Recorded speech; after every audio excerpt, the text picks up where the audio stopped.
2025, an elite competition where boxers from around the world compete for the coveted IBA champion status and, of course, life-changing and record-breaking prize money. Our first contest in Ring A in this session is in the 57-kilogram featherweight division. And your referee in charge of the action for this contest from Italy is Luca Vadilonga. Introducing to you first, boxing out of the red corner and representing Kazakhstan, Orazbek ASSYLKULOV. So welcome everybody to Ring A and the afternoon session. This is day 4, and as Aki just said, we are starting in the featherweight division. Making his way to the red corner here is Orazbek ASSYLKULOV, 2024 Asian Championship silver medalist, boxing for Kazakhstan. And now please welcome his opponent, boxing out of the blue corner and representing Cape Verde, Elisandro Sanchez de Silva.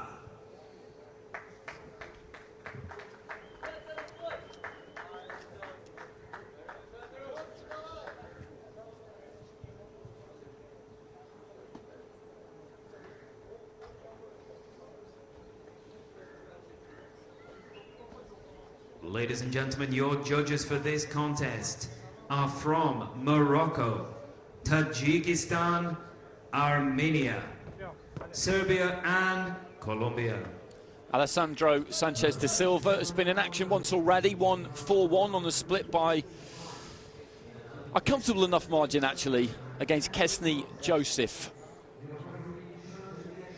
So he's had experience of these conditions, of this ring, of the whole setup already, which could be to his advantage. ASSYLKULOV, an experienced operator. He's in the red.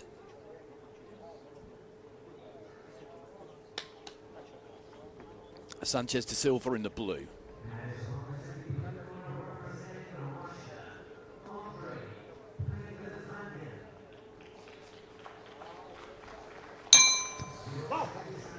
So action gets underway in Ring A on another day.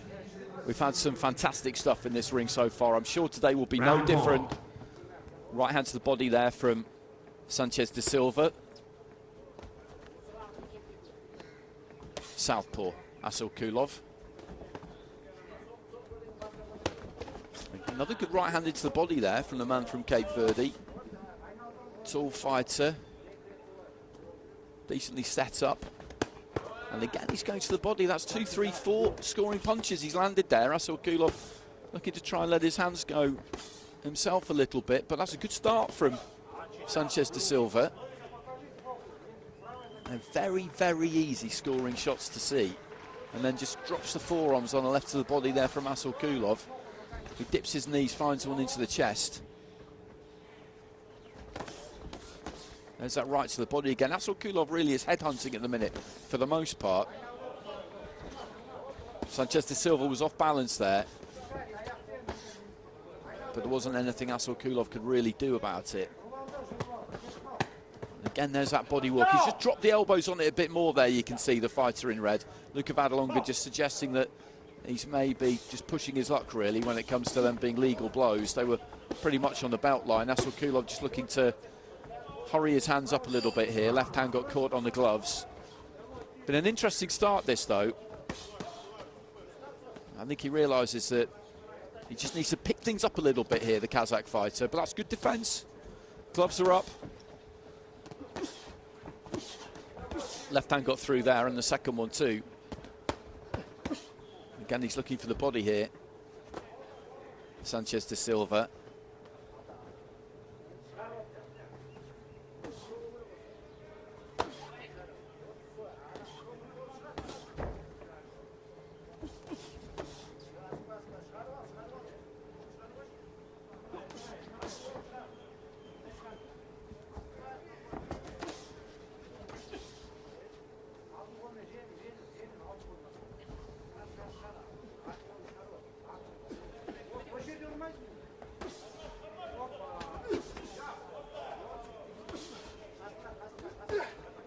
Looking for the right hand again there, Sanchez de Silva. ASSYLKULOV has picked it up after quite a quiet opening. But now he's going back downstairs here. Sanchez de Silva. ASSYLKULOV with a good left hand into the body himself.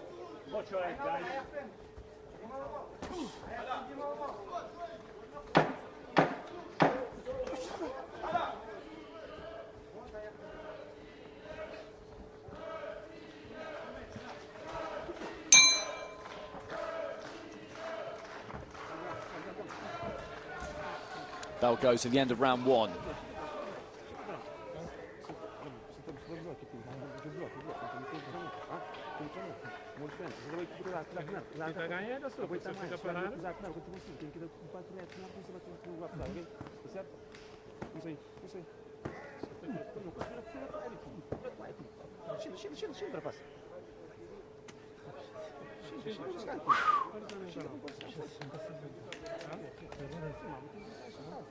He did some good body work in the first part of the round there, Sanchez de Silva. ASSYLKULOV, as I say, realised he needed to respond in the second half of the round and did so.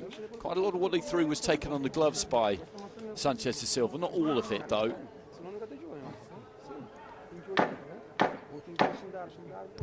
Seconds out. And it's 10-9, so 10-8 there from Tajikistan. I did not see a 10-8 there, I must admit. 10-9s in his favour. I didn't think there was an awful lot in that round due to the body work that Sanchez de Silva did in the early part. He finished stronger there, ASSYLKULOV, certainly, but I wouldn't categorise that as a clear or comfortable round win. Into the second round here. Those body punches in the early part, they were scoring blows, very obvious scoring blows.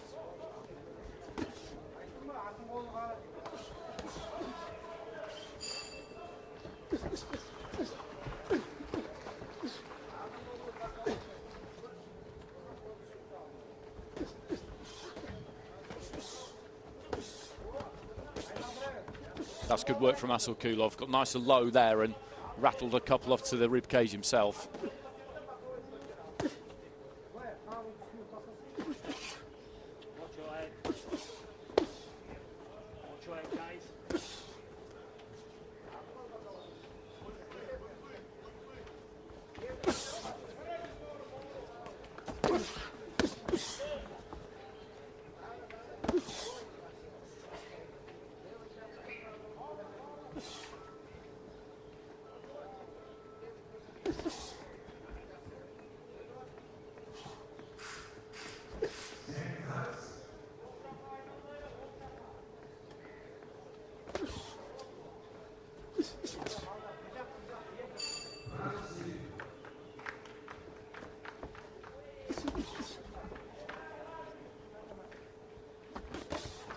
Long 1-2 taken on the gloves there by Sanchez de Silva.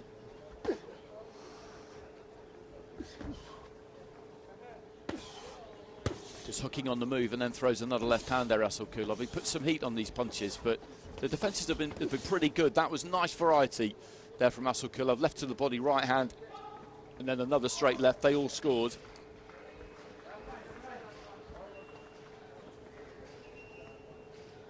Just leaning in with the head. He's tempting, or trying to tempt his opponent, who does respond with the right hand, but he threw it well. Extended, he didn't quite reach, and he didn't chase it, which meant that ASSYLKULOV wasn't really in a position to counter.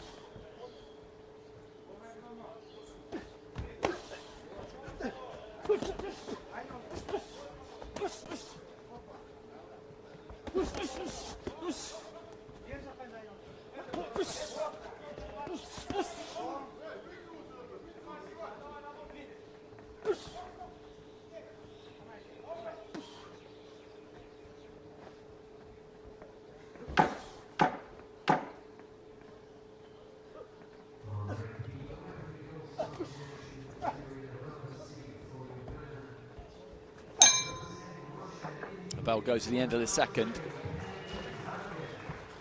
And I think ASSYLKULOV has won that second round as well. I thought he was sharper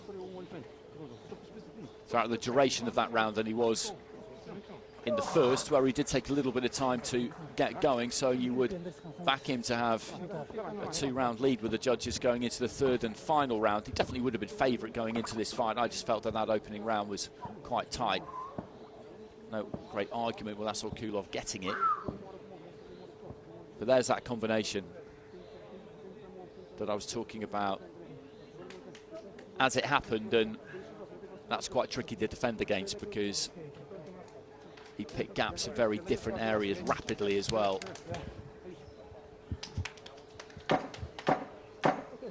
Seconds out. And their confirmation of the scores. So a 2-point lead with 4 of the judges, a 3-point lead with the other one. Third and final round. So 1 round to go here, this opening fight of day 4 in Ring A. Orazbek, ASSYLKULOV of Kazakhstan in red, Elisandro Sanchez de Silva of Cape Verde in the blue.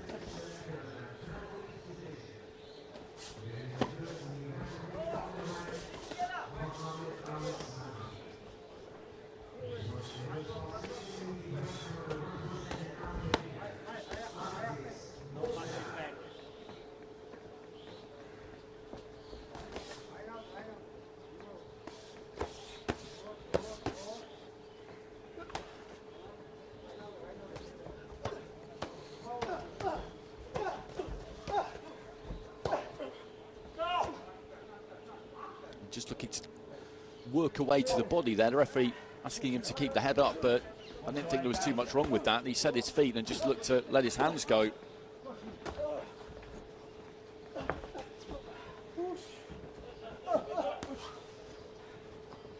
Well, the gum shield comes out. That belongs to the blue corner.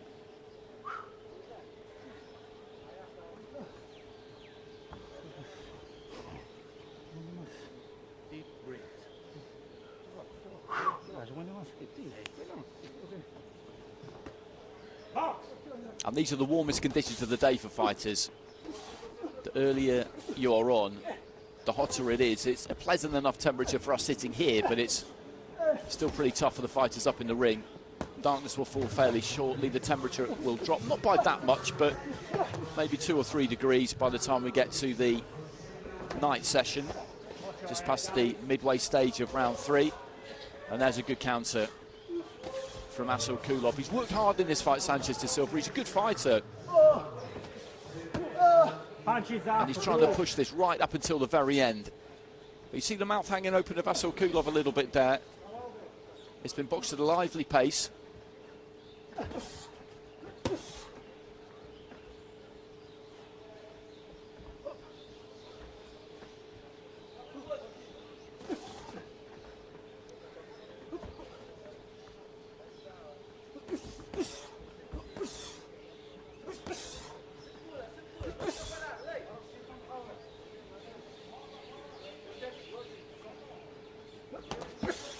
Left into the body was a good shot there from ASSYLKULOV.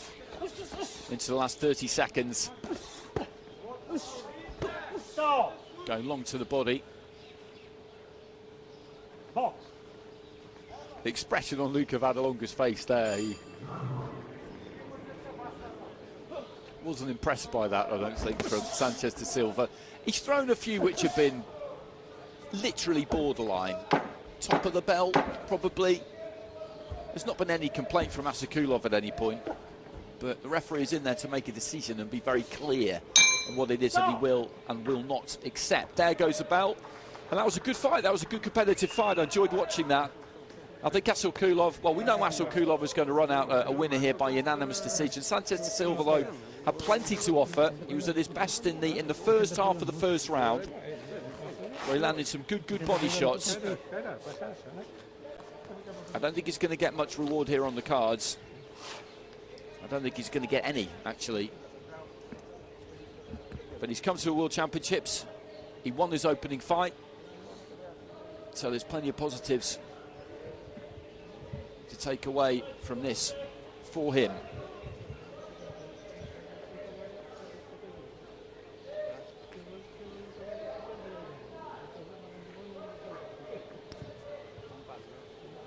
Ladies and gentlemen, your decision goes in favor of your winner via unanimous decision. In the red corner, representing Kazakhstan, Orazbek ASSYLKULOV. So through goes ASSYLKULOV, silver medalist in the 2024 Asian Championships, a fighter with good pedigree.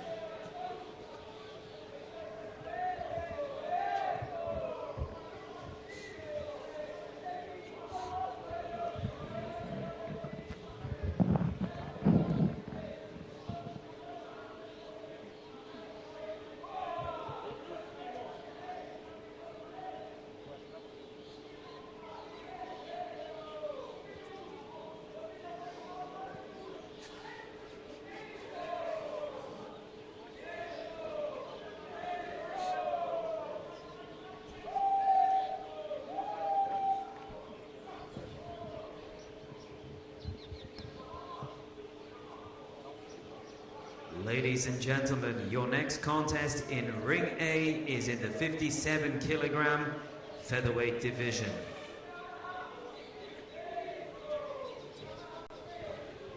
Your referee in charge of the action from Serbia is Marija Petkovic. Introducing first, boxing out of the red corner, representing Eswatini, Mukelo Dlamini. So next up we've got Mukelo Dlamini of Eswatini, and he will take on Abdul Havyarimana of Rwanda. A first outing in the competition for both of these two. And his opponent boxes out of the blue corner and represents Rwanda, Abdul Havyarimana.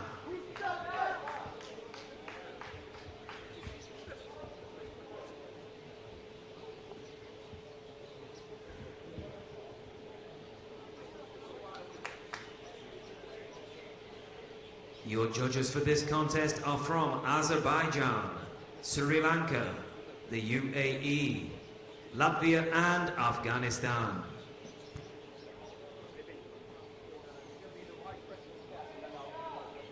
"23 years old. Dlamini making his way into the ring over on the far side is Havyarimana, who's boxed at domestic level. Both of these two have, in terms of their amateur careers, and this is a first real taste of the highest level for the pair of them. And there's an opportunity here, and one of these two is going to make it through to the next round. A good display, get a little bit of confidence, acclimatise, and you can really grow. And that's what's on offer here for one of these two. Round one.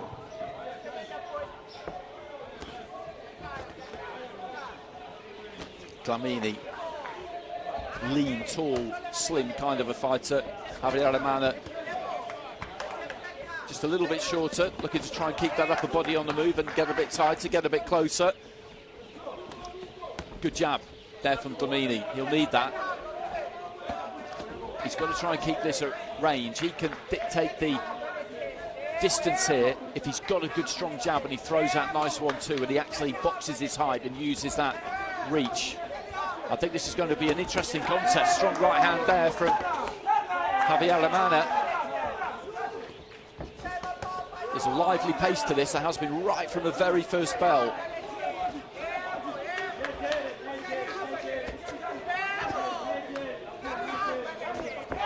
Good jab there from Havyarimana. Looking for the left hand up top. There was a right hand into the body there from Dlamini.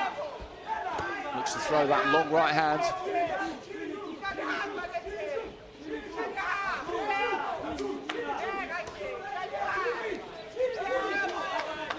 He's got to keep throwing that jab, Dlamini.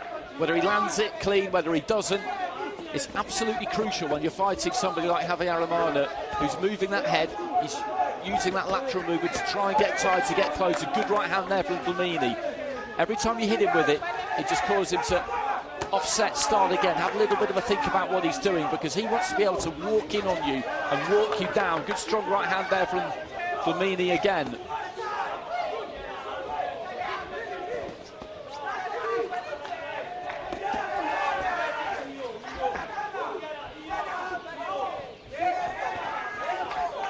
Both of them just coming up a little bit short there in that exchange.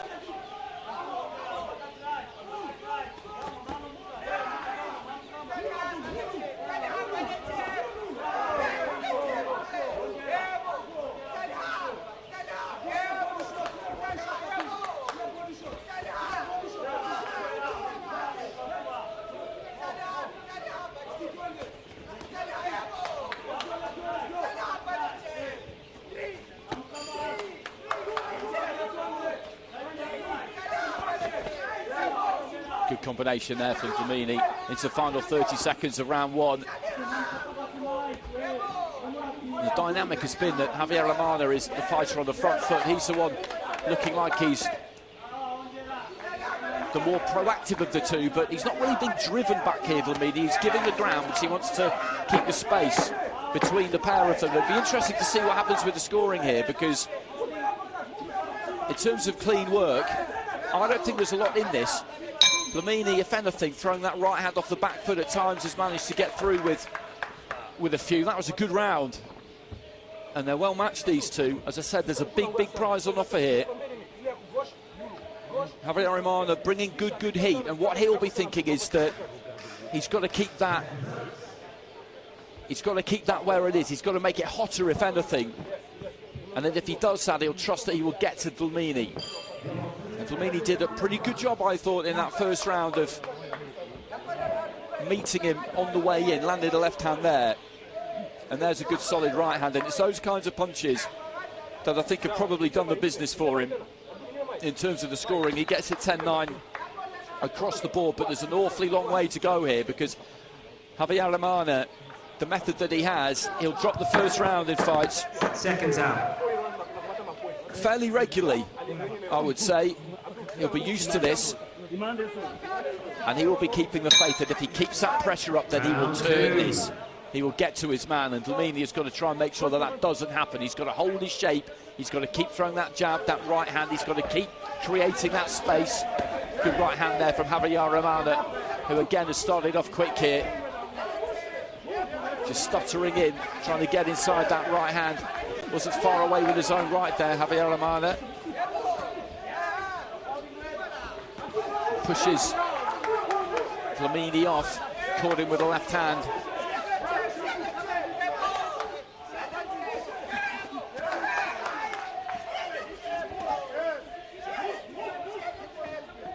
And backing off there, Dlamini did a good job, just stepped off to his right-hand side. He's not really allowed himself to get trapped in a corner or caught on the ropes with his back square to the ropes and his feet square. That's where he can't be.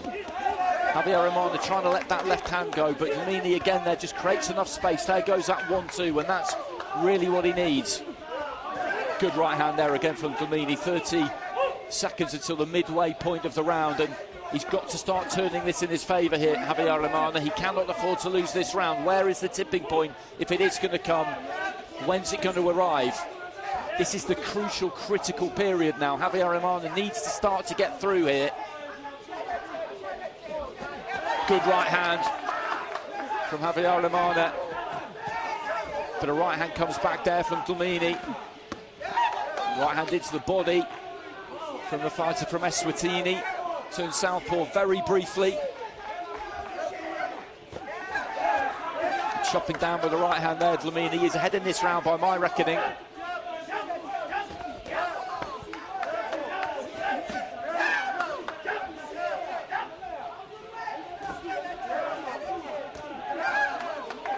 Again, just finding the space. He turns around that front foot pretty effectively, Dlamini. He doesn't just pull back in straight lines, and that's absolutely crucial against somebody like Havyarimana, because he needs you in front of him. If you pull back in straight lines, he'll come, and then he'll come again, and he'll catch you. And Dlamini hasn't really done that. Good jab there from the fighter in red.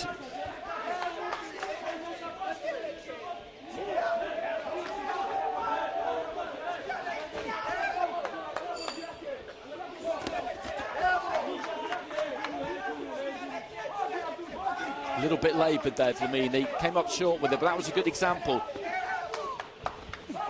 He just wheels away, turning around that front foot. And again there. And that's really been a critical skill for him in this fight. It's made it very difficult for Havyarimana to catch him. Final few seconds, another long right hand there from Dlamini, and he's done enough to take this second.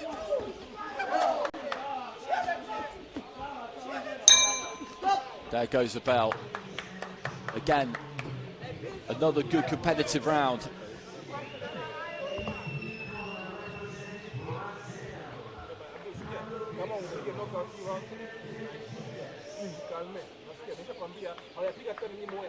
He got through with the right hand just past the halfway stage there, Havyarimana, and I wonder whether he might just be able to build on that, but it didn't quite happen. And the reason is that Dlamini's feet have stayed on point. They've not slowed down. He's not up on his toes flying around the ring. He's quite economical in his movements, as I say, turning around that front foot. And that means that Havyarimana, to track him down, has to reset, start again. And there are the cards, and seconds out. There's a 10-8 in there from Afghanistan. He's boxed well here, Mukelo Dlamini. Havyarimana has kept that pressure up as best he can. Third and final round.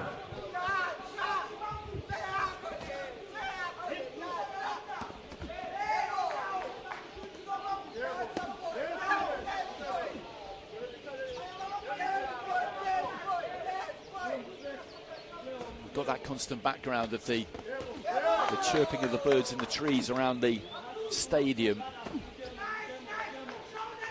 It's quite a backdrop, this, it really is. 30 seconds into round 3. Mukelo Dlamini, Eswatini in the red. He's well in front now. Abdul Havyarimana from Rwanda. Will stick to the method here, but he needs a huge round if he's going to give himself a chance.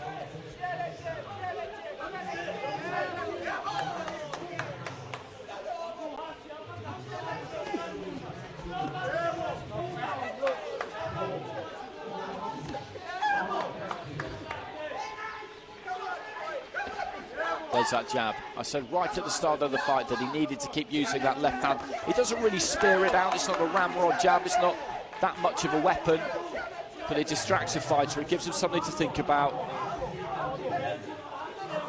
It's the right hand that is really his most effective punch, and there it is. He's timed it well off the back foot a lot of the time. Midway through the final round. Good right hand again there.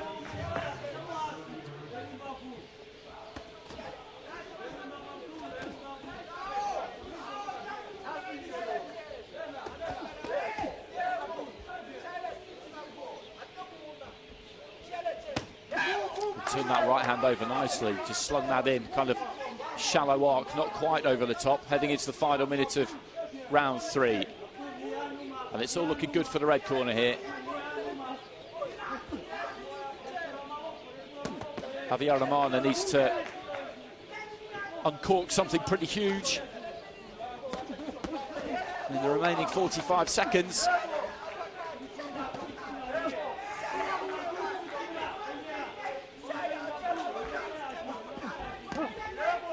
Good right hand counter again there from Dlamini.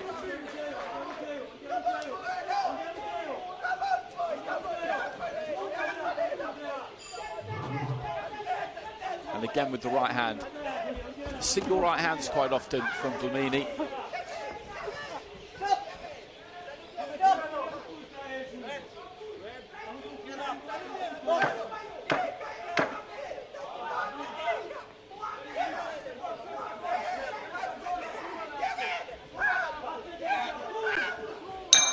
There goes the bell. Good contest, good hard-fought contest. And it's the red corner who's going to go through.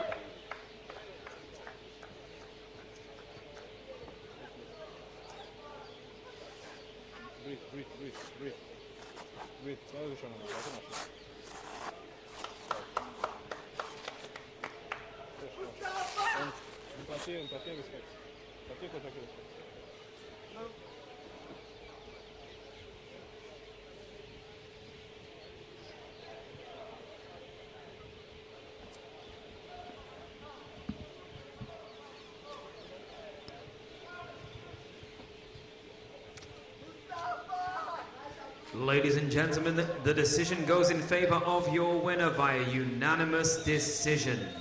In the red corner, representing Eswatini, Mukelo Dlamini. Good sportsmanship between these two, and it's Eswatini that goes through.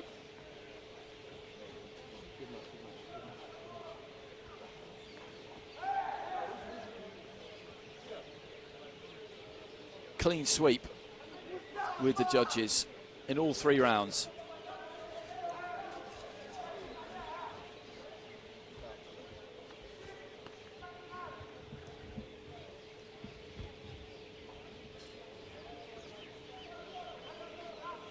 It was the right hand there.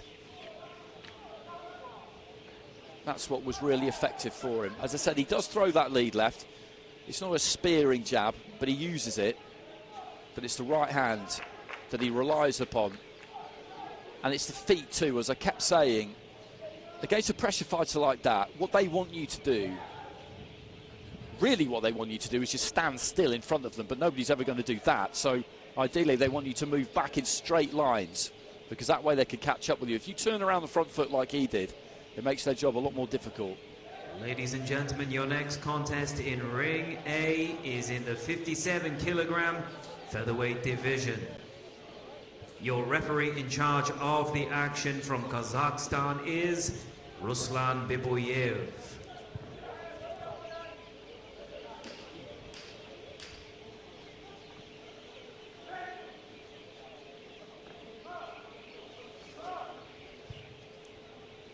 Introducing first, boxing out of the red corner representing Portugal, Sergio Rodrigues Mendes.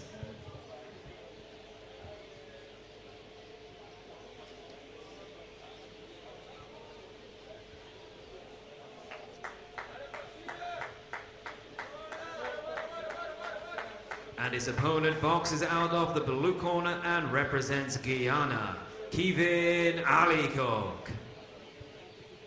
So Portugal up against Guyana in this next fight. They're still in the featherweight division. That's Rodrigues Mendes in the red.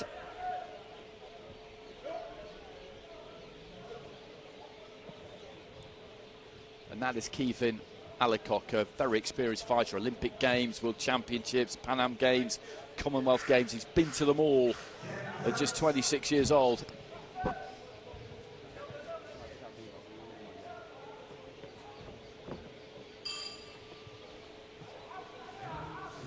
Your judges for this contest come from Kyrgyzstan, Italy, Tajikistan, Colombia and Egypt.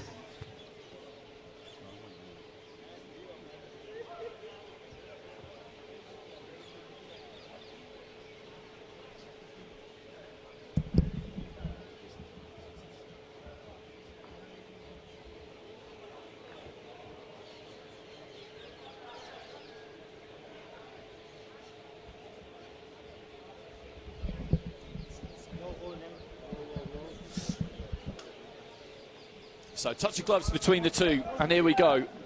Featherweight division, round of 32. Sergio Rodrigues Mendes in the red, Keevin ALLICOCK Guyana in the blue. ALLICOCK by far the more experienced of these two. Can he make that count? And immediately goes down to the body with the left hand. You can see why, because those gloves are held high there by Rodrigues Mendes, offering a lot of body.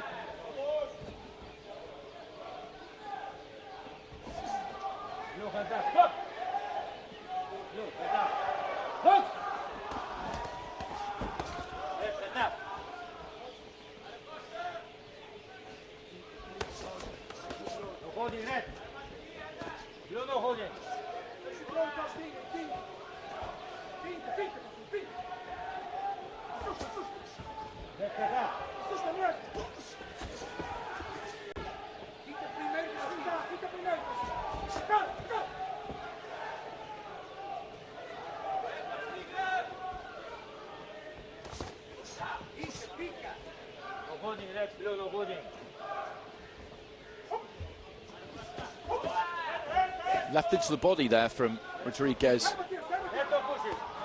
Mendes. Then a right into the ribcage from ALLICOCK. And these two just coming together, both coming forward at exactly the same time, midway through round one.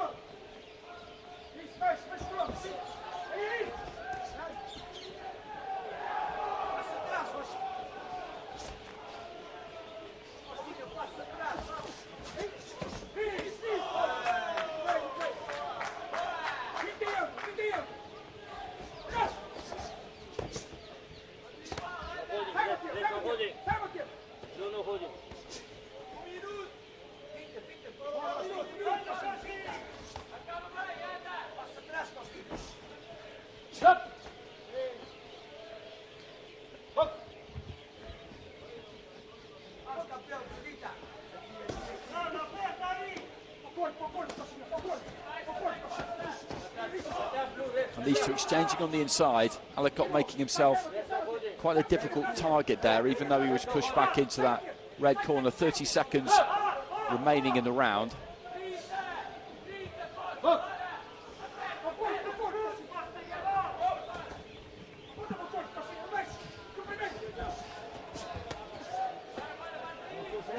He's just shoving his own space down a bit, Rodrigues Mendes. He's looking to try and get on top of ALLICOCK as he pushes him back into the ropes there, but he needs to let him go and create a bit of space for himself, which is exactly what he does there. Because when he's backed up here, ALLICOCK looks quite comfortable, to be honest. Right hand landed there from Rodrigues Mendes, but a right to the body got through before that from ALLICOCK. And there goes the bell at the end of round one.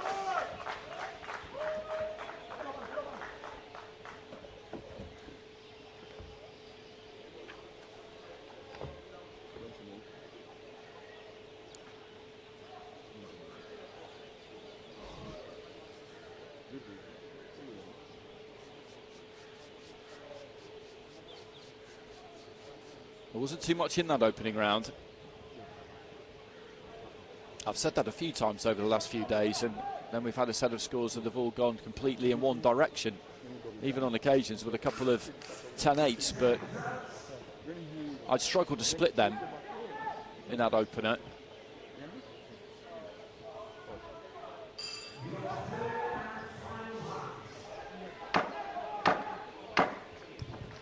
Seconds out.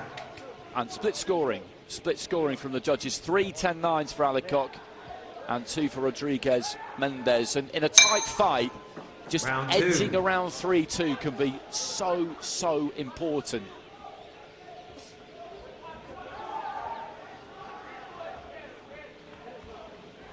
ALLICOCK in the blue, Rodrigues Mendes in the red. Right hand there from ALLICOCK. Right hand on the inside there, though, from Rodrigues Mendes.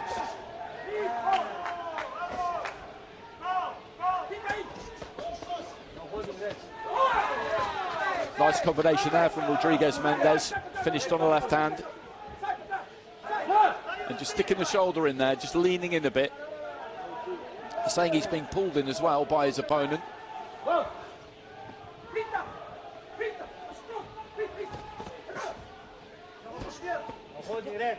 No one's really giving any ground here, quite literally. When one fighter comes forward, the other one stays exactly where they are, and a lot of the time, that's a good example there, a lot of the time it means that there isn't quite enough space to get their hands away. Long right hand there, though, landed again from Rodrigues Mendes.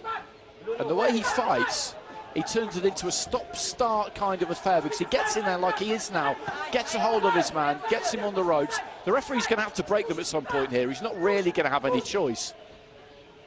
Well, just as I say that, they get free of each other. But that's what he looks to try and do, Rodrigues Mendes. He'll pick his moments, but then really just nullify any kind of momentum that ALLICOCK might be trying to build up himself.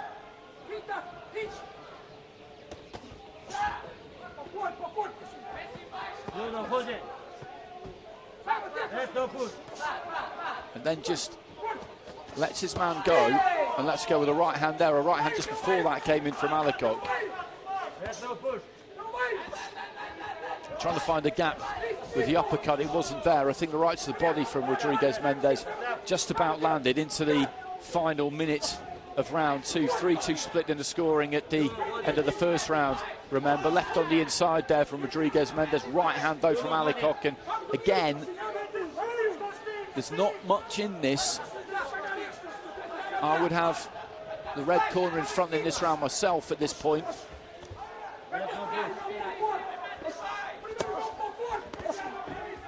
No one really landing in that exchange.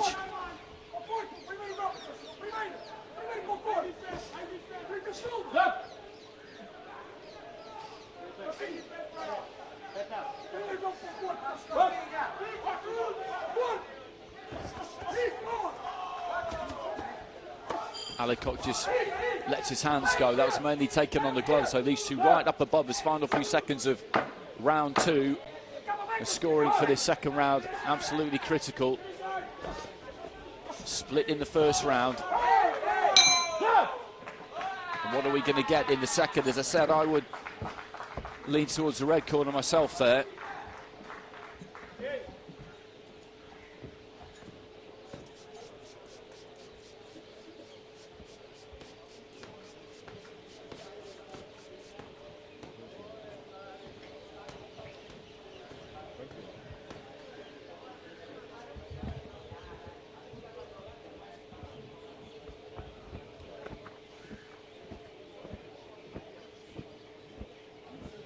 Long right hand from Rodriguez Mendes, and a left on the inside. Combination to the body there from ALLICOCK. Just waiting for these scores to come up. Seconds out.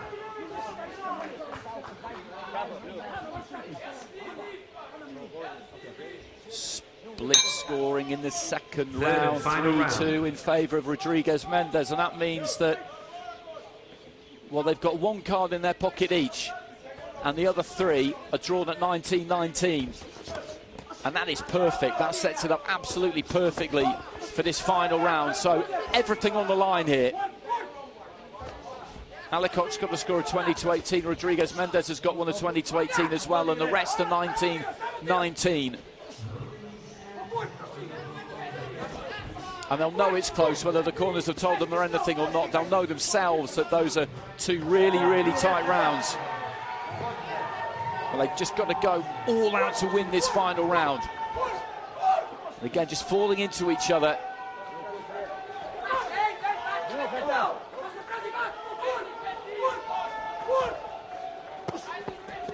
Both just looking for the body. A minute into round 3. No one has really taken a march yet. Right hand there, I think, landed from ALLICOCK. And the fight continues to be exactly the same as it's been throughout, which means that they may not get too many opportunities. Right hand on the inside there from Rodriguez Mendes. ALLICOCK looking to try and counter with the right. And although they're engaging, they've been engaging all the way through. Because of their propensity to grapple a bit, space has been at a premium. And when you get an opening, you really do have to try and make sure you take it. Obvious clean scoring punches have been in short supply, and that's why it's been so hard to score. Right hand on the inside there from Rodriguez Mendes. Look clean enough to me from where I'm sitting. They're right up above us now, just leaning in. And this is still very much in the balance. Right hand into the body there from Rodriguez Mendes, with a left back into the body from ALLICOCK. One of these two could just finish well here. That'll be enough. Threatened the right hand there, Rodriguez Mendes, didn't throw it, and maybe he's just becoming slightly ragged, is he, towards the closing stages?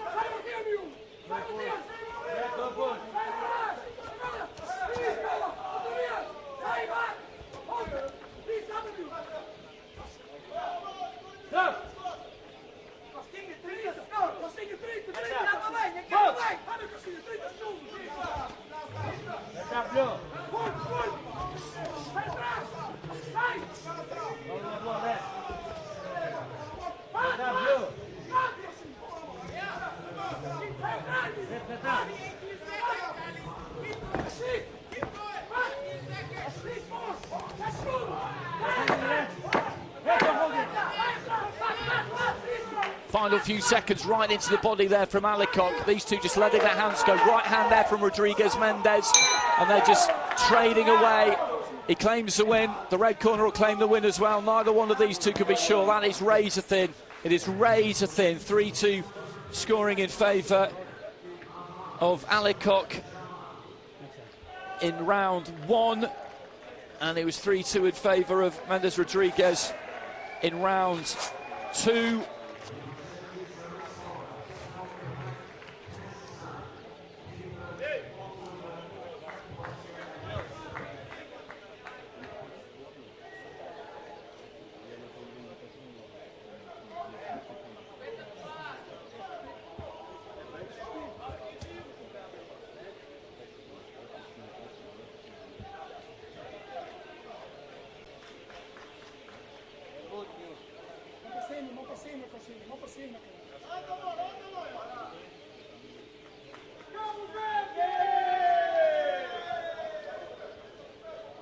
Well, let's see. Ladies and gentlemen, the decision goes in favor of your winner via split decision. In the red corner, representing Portugal, Sergio Rodrigues Mendes.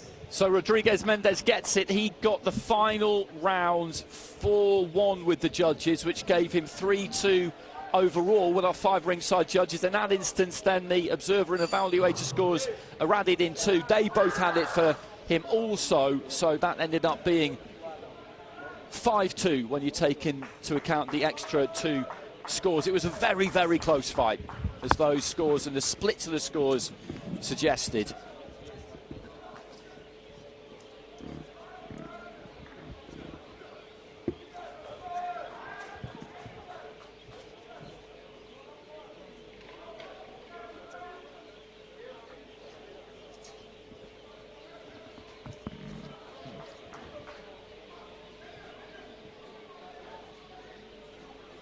It wasn't the tidiest fight you'll ever see in your life, but you knew right from the start that it was intense and that there wasn't going to be much in it.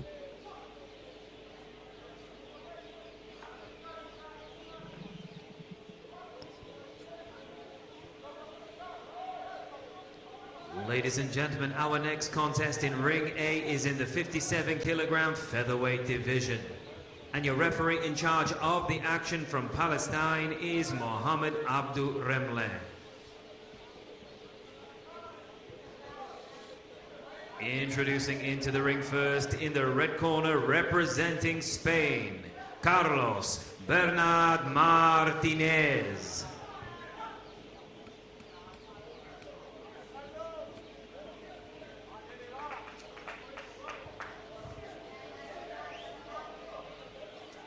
And his opponent comes into the blue corner representing the Philippines, Jayson Mama.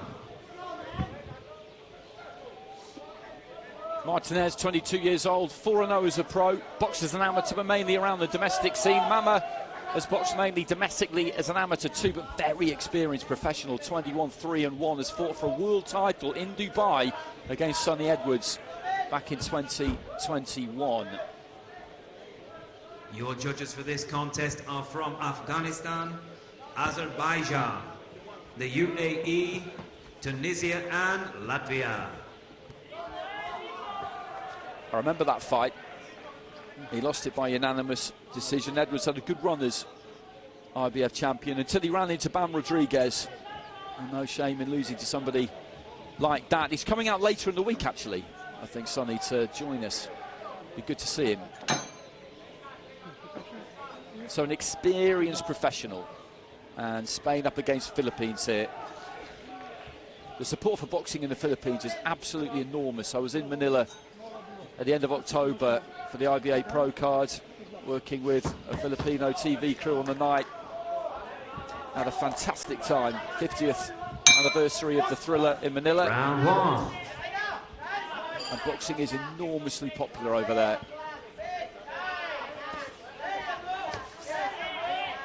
So Martinez in the red, Mama in the blue.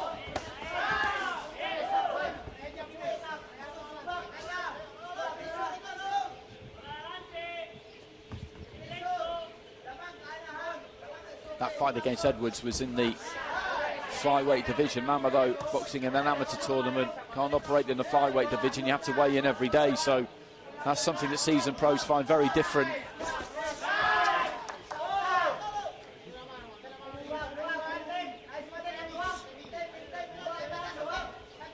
Wide stance, Martinez. They both have, actually.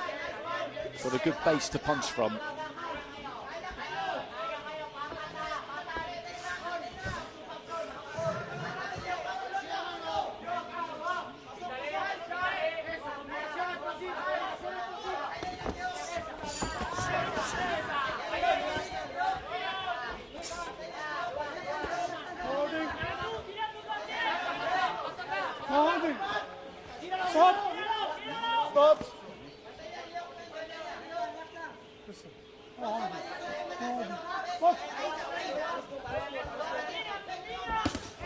Good left hand there, high on the head, and that just staggered Mama a little bit. Martinez goes down to the body. That was a wicked body shot. Really got some bite on that, and he's going after him a bit here. I think he fancies that left hand took a piece off him.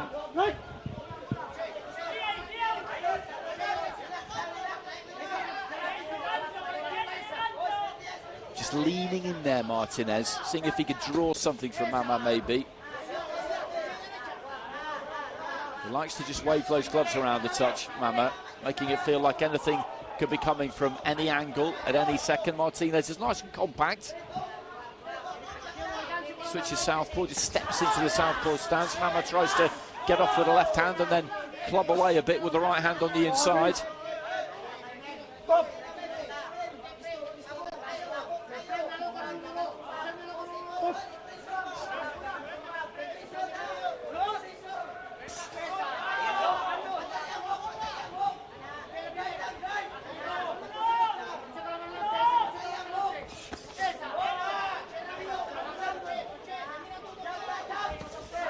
Into the body there from Mama.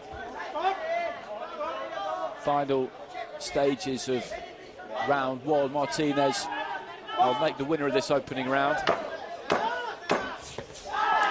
Right hand into the body. I think just about got there. Same could be said of that long lead left hand from Martinez. There goes the bell.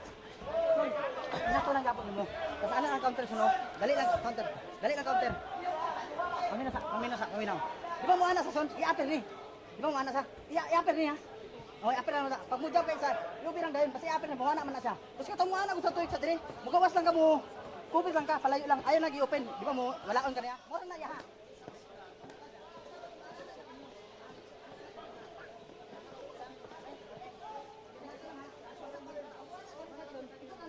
And there was a left hand that just caught him kind of high on the head. It almost landed with the laces of the glove, really, and they sometimes don't look like much, but they could cause real damage. Just anything high on the head can be a big, big problem. And there's the scoring split 4-1 in favour of Martinez, who I thought won that round quite clearly. Seconds out.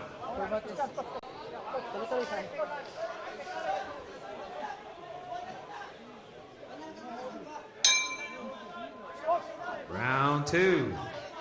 Into the second. He's got quite a big frame, Martinez, when you look at him. You look at the width of those shoulders. Big left hand there from Martinez, and down goes Mama. He landed a right just before that, followed it in, really got his feet close, and then just whacked him with the left hand, and down he went. He looks okay, looking into his eyes, having a good look at him away to the right-hand side. There's a long time left in this round, though. And that was a big, big moment. Martinez doesn't need to go crazy here. See if he can pick an opening, but he does need to get on him, because I think that registered. He was put down quite hard. The legs weren't shaky when he got back up. He looked quite solid. But even so, it's not necessarily the case now that in amateur boxing somebody does something significant and then they feel that, okay, I've done enough to win the round, I can just put that back in my pocket now, don't need to really try and follow it up. Fighters don't really think like that anymore. If they've got someone hurt, they want to go in and finish them. Left hand there from Mama, caught Martinez on the way in.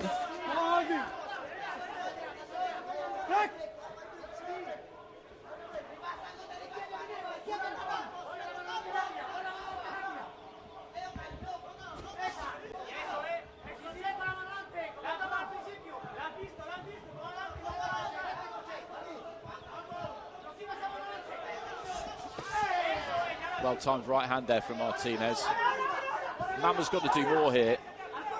Martinez is dictating terms. He's bullying him a bit, to be honest with you. Lead left hook was pretty extravagant, didn't land.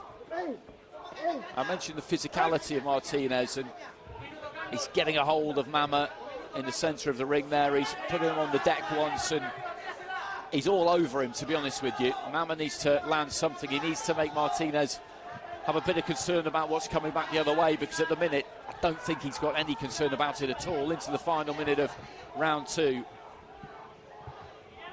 Just steps into the southpaw stance and then didn't quite give himself enough room for the left hand. Good combination there.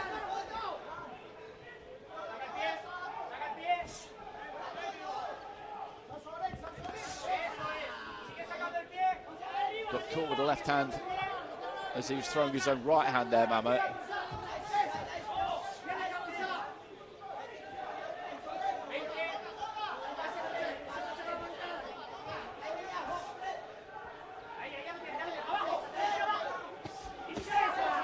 Right hand into the body and then cuffs upstairs with the left.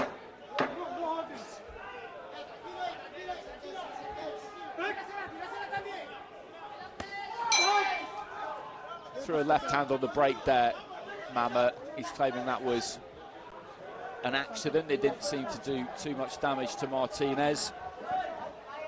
And that was a big round for the Spanish fighter. He won the opening round relatively comfortably, and he's won that second round as well. And there's the left hand that put him down, and you see that back leg just fold underneath him, and that's a good sign that somebody's been put down hard. He was never out at any point. If he'd been shaky when he got back up, the referee wouldn't have let it go on. That's something you do absolutely know with this code of boxing. Any doubt at all from the referee about fighter safety, and they will not allow it to continue. He regained his feet, his eyes were clear, but he's got a hell of a lot to do here now because he's behind on these 5 cards. Seconds out. On 4 of the cards, I beg your pardon, there's a draw from the judge from the UAE.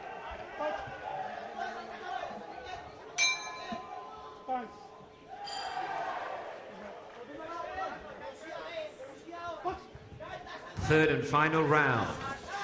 Into the third round. And again, he starts quick here, Martinez. Referee just telling Mama to keep his mouth shut. He must have been having a little word there, maybe, with Martinez.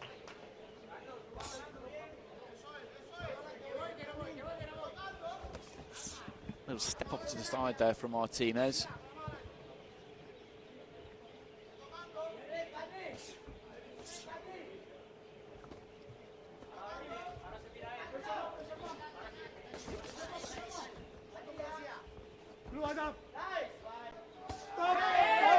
Well, the referee said stop boxing there. I'm pretty sure he did, and he's let that left hand go anyway. Let one go towards the end of the previous round, and then looks at the referee in a kind of who me sort of way. That's a little bit of experience, but I think he's really looking at this in terms of just getting through. Jayson Mama at the minute, I think he's aware that the chances of him turning this around are not great. Very experienced pro, as I said, and I was talking about this yesterday. The difference between the 3-round format and the longer duration of professional boxing is so big for an as a pro in the case of Martinez, but he's much better suited to this. He's more explosive, he started quick, and he's kept that tempo really, really high.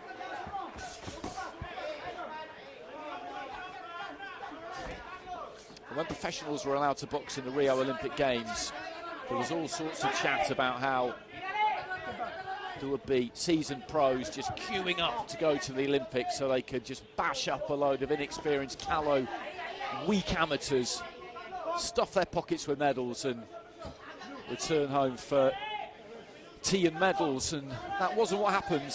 That wasn't what happened. People didn't take up that kind of challenge because they knew how hard it would be. They knew they were putting their reputation on the line in a big, big way. They were aware of the differences in the quality of the operators at that level over the 3-round format.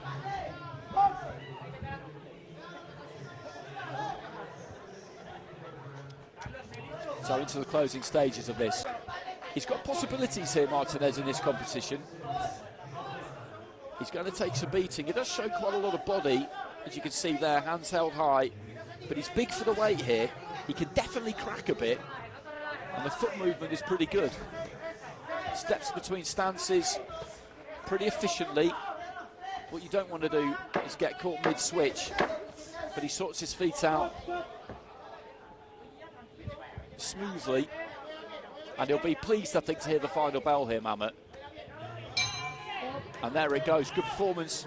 And it's a good performance from Martinez.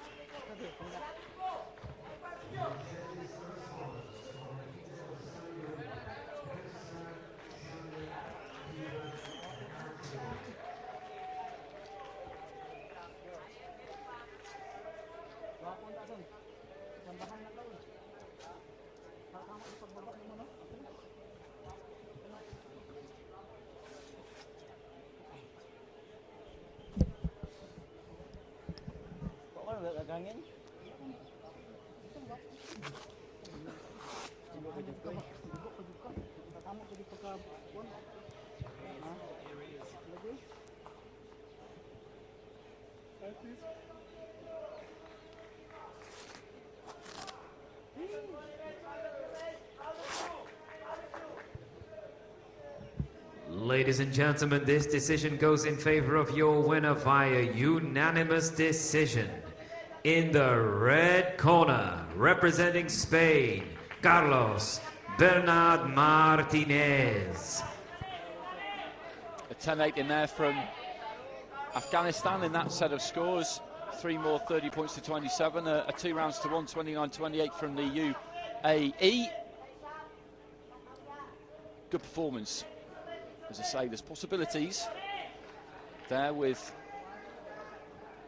Martinez. I'll be interested to see how he goes.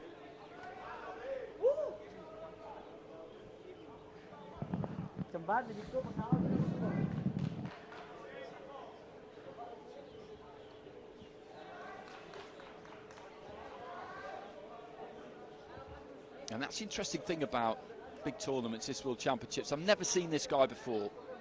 There's no reason why I would have. He's boxed domestically as an amateur, 4-0 as a pro, trying to further his career, and he may just be about to do it here, who knows? New names always emerge. So next up we head into the light welterweight division, and we have got Emmanuel Katema up against Stelios Kirsanidis.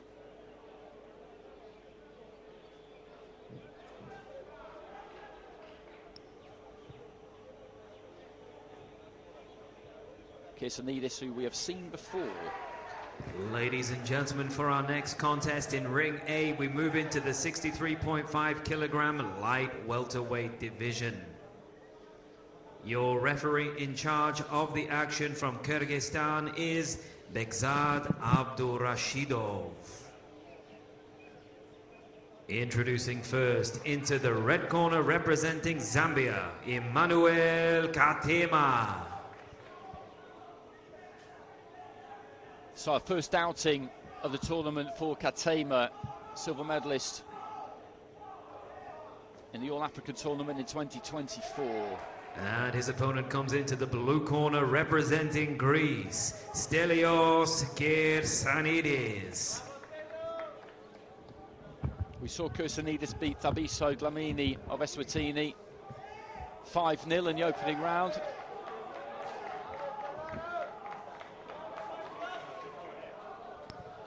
Bronze medalist in the European under-22s. Your judges for this contest come from Kazakhstan, Egypt, Tajikistan, Italy and Colombia. There's Katema.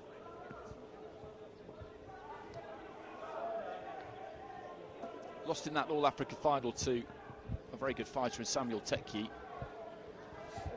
Bit of tape across the right eyebrow there for Kirsanidis. A touch of damage picked up in that opening win.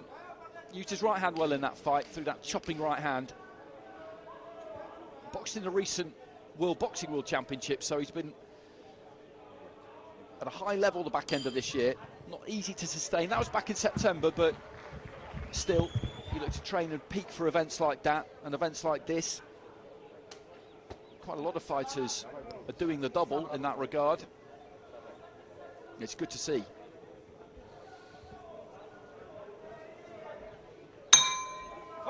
Round one. So Katema is southpaw, Kirsanidis, orthodox fighter, tall, rangy guy.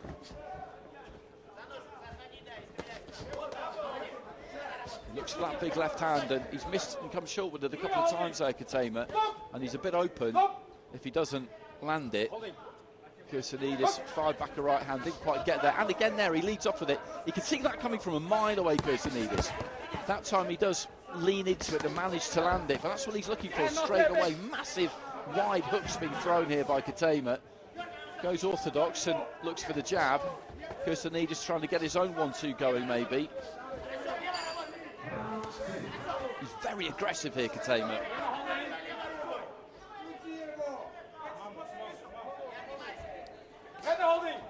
Straight punches will land the 4 big wide ones. It's purely a matter of geometry, and he's looking to try and use that jab there, Kirsanidis, but he's looking tidier now, Katema. He came flying out the traps, throwing the kitchen sink at Kirsanidis, and that was still quite unorthodox. His back foot came right round as he threw his right hand. He didn't land all that much, to be honest, but you could say the same of the fighter in blue. Big overhand right, and then the follow-up 1-2. Caught on the gloves.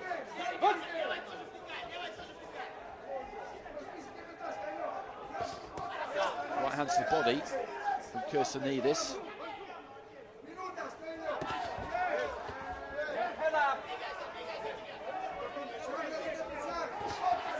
Right hand on the inside there from Katema. And then a left hand into the body.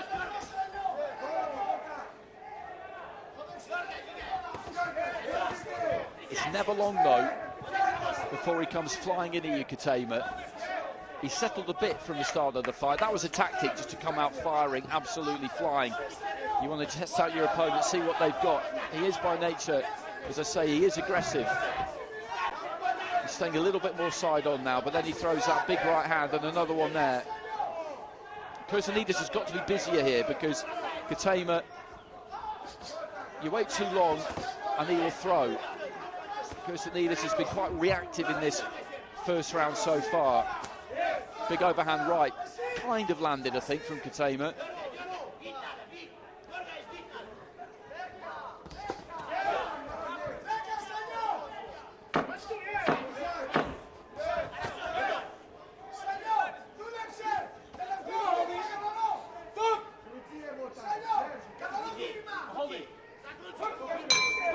And there goes the bell at the end of round one. Plenty of action.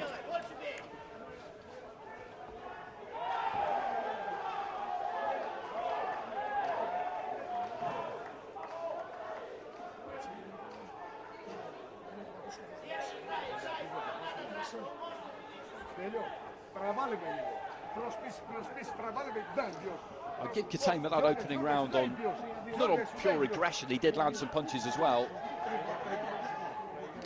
A lot of what was thrown by both of them missed, actually.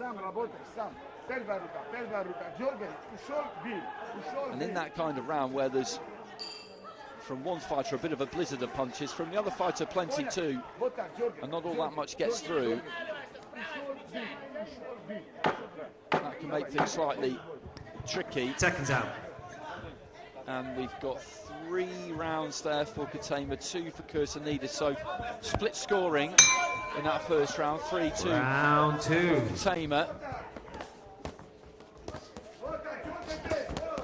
And again, right at the start of the round, he just comes out firing.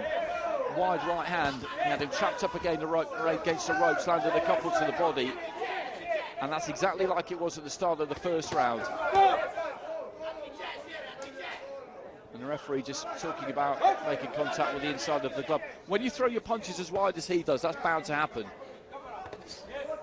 And then a more orthodox jab to the body. Kirsanidis comes forward, gets it in the chest with the left hand. That's good from the Greek fighter. Nice 1-2. And this is more like it from him. That's what he needs. You just have to largely try and ignore all the action and shapes that are being thrown in front of you. Just concentrate squarely on the upper body, the torso. That's where you've got the best chance of landing. Try and keep that technique together, thinking that surely this guy's going to have to slow down.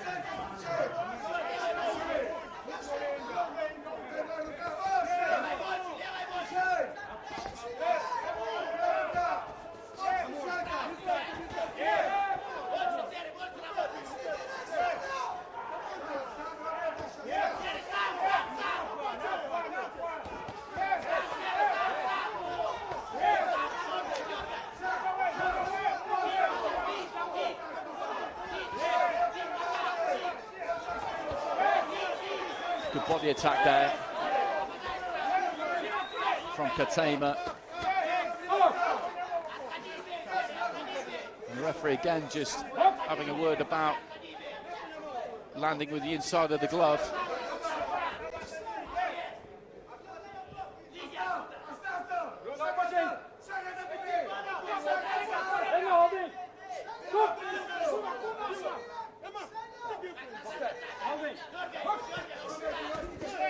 Left hand to the body there from Kirsanidis.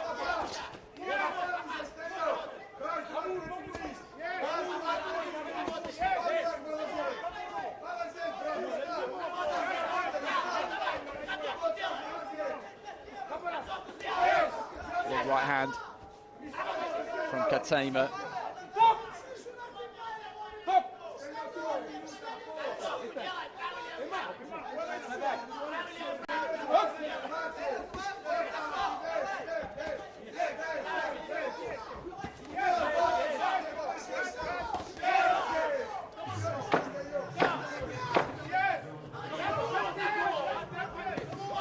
Into the body there from Katema. He hears the clapper and he looks to try and finish strong. And there goes the bell, and that second round wasn't too dissimilar to the first.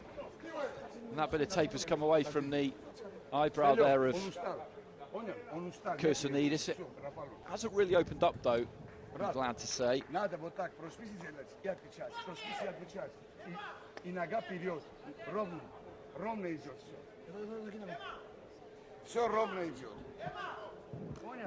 We had 3 cards in favour of Katema in that first round, a 3-2 split in the scoring.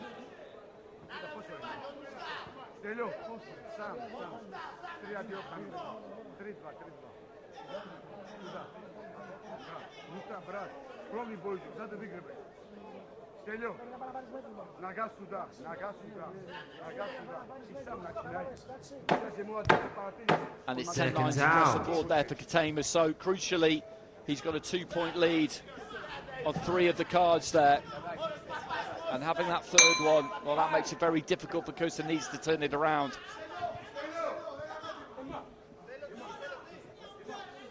And they just need to get rid of a bit of debris in the corner there, I think, in the blue corner.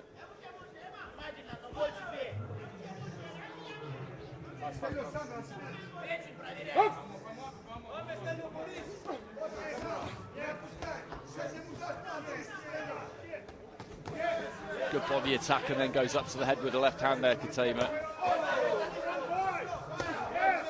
And he started this third round aggressively again, but he's not quite as wild as he has been in the first 2. There's always a size to it, there's a plan behind it, but not so much with the huge hooks.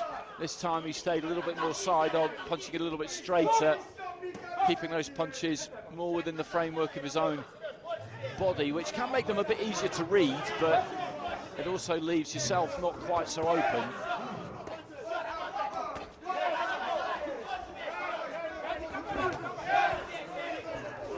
And he's having good success here, Katema, fighting in this more orthodox fashion.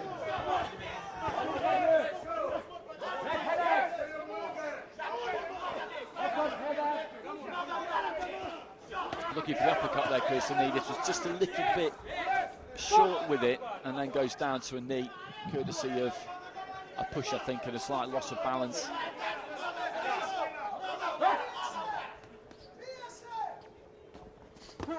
Nice body attack there from Katema.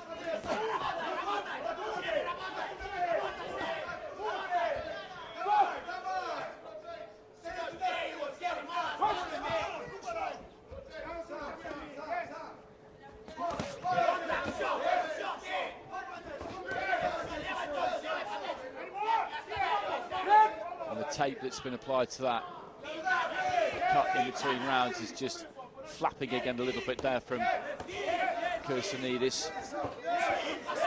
He's just dogging this out, the Greek fighter, looking to try and do what he can, but he's been outworked and outboxed actually by Katema. And in this final round, Katema has shown us some real quality.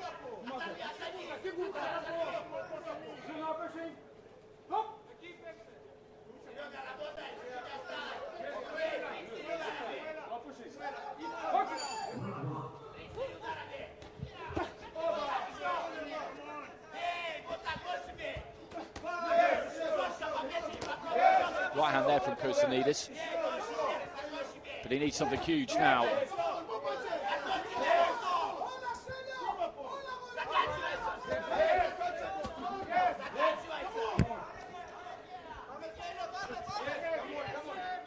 Just going for a little walk here, Katema, and then turns and throws the right hand.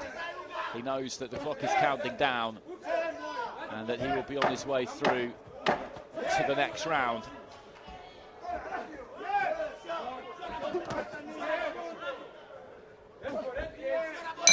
Well, there goes the belt, and he's won that final round. I think that was his best round of the fight, to be honest. Maybe just settling a bit because he knew that he had that lead. Kept his feet anchored a little bit more. Was more economical. It's a tiring way to fight when you're throwing these huge hooks, but at no stage, actually, did it look like he was wilting in terms of his work rate. Not at all. He has got an engine.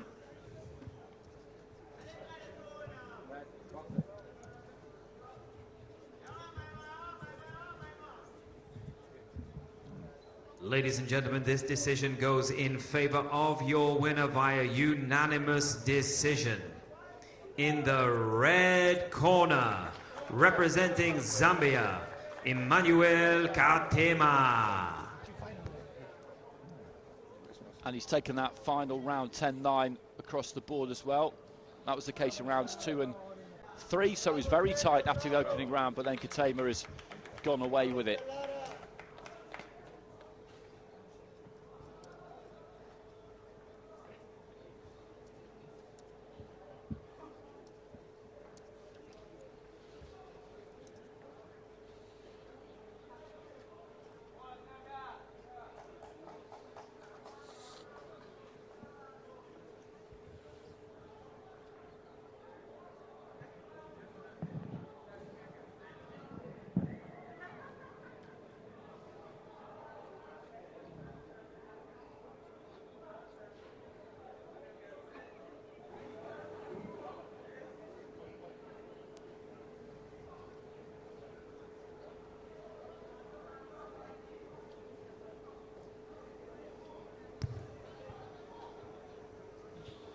Ladies and gentlemen, our next contest in Ring A is in the 63.5 kilogram light welterweight division.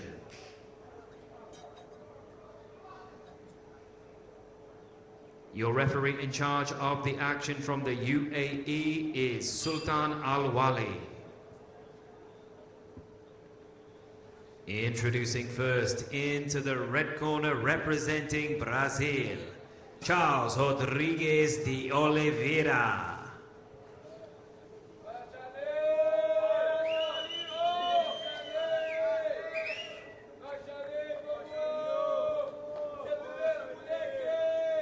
And his opponent comes into the blue corner representing Ethiopia, Serawit Hailu.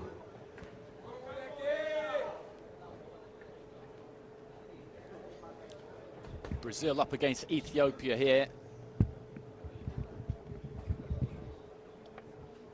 And details are pretty scarce on these two. But all will be revealed when the bell goes, as is always the case in the boxing ring. Here comes Hailu.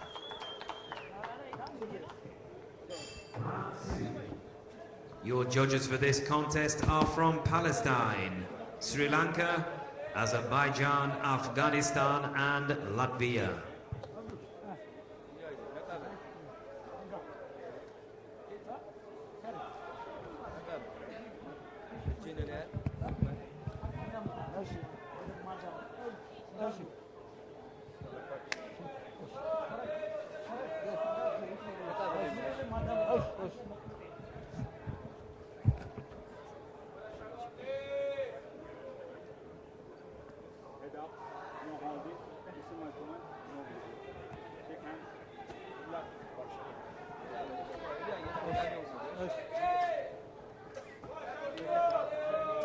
Rodrigues de Oliveira in the red, Hailu in the blue. It's the round of 32 in the light welterweight division. Rodrigues de Oliveira in the southpaw stance. Hailu reaching out of the orthodox stance for that long right hand early on. Low lead hand there for the Brazilian. Left hand cocked, and this is a little bit of a signature style with Brazilian fighters sometimes. They look quite deliberate. They stalk their opponent. They've got that rear hand, that backhand cocked and ready to go, and they're looking for an opportunity to land it. They're generally quite patient. And when they punch, they're looking to do some damage. Sends the left hand in there. Didn't put too much on it. Wanted to try and find the accuracy. I don't think it got through completely clean. But he's definitely in that mould, Rodrigues de Oliveira. Hailu seems comfortable enough on the outside.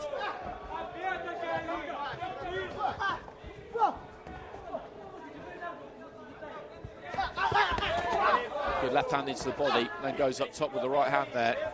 Rodrigues de Oliveira.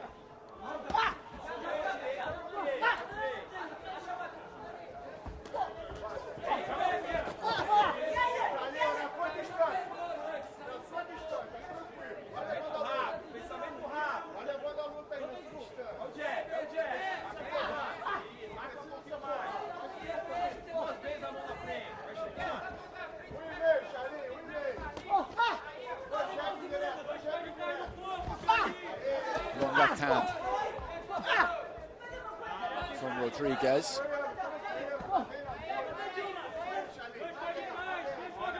He is the taller of the two. You look at the reach there, and it is significant, and he does extend when he throws those punches. And he struggled, Hailu, so far to get close enough, basically. He's just being ushered back into the corner, and this is where he needs to let his hands go. Rodrigues threw a couple and then backed off, and he had no need to step off there, really. He could have stayed exactly where he was and gone again. He's quite an intimidating presence, I think, for Hailu. And you look at the little nod of the head there, he's enjoying himself in there. As I say, it is a kind of Brazilian style, this. They've got a bit of swagger, it's very deliberate, and when they punch, they let their hands go.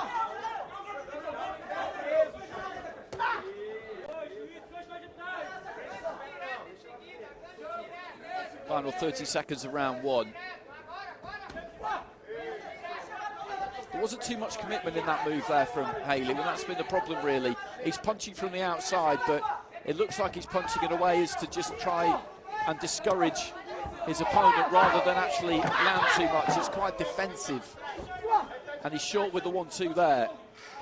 He's got to come in closer with his feet. He's got to roll that dice, get those feet in close, if he's going to get something done here. And if you do that, then you risk walking on to one. But the game is the game. He's had a look there, Hailu, and I think he'll need to make adjustments, and I think he'll know that.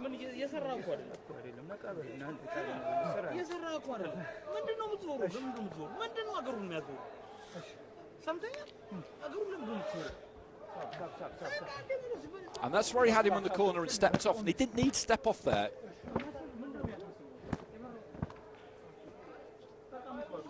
And he's won that opening round, and he controlled it as well from the centre of the ring. Controlled it with his feet mainly, with that front foot, and a couple of 10-8s in there. And it's not because he landed loads of monster shots, it's because really, as I say, he landed the good punches that came in around, and he really just looked like the boss. Round 2.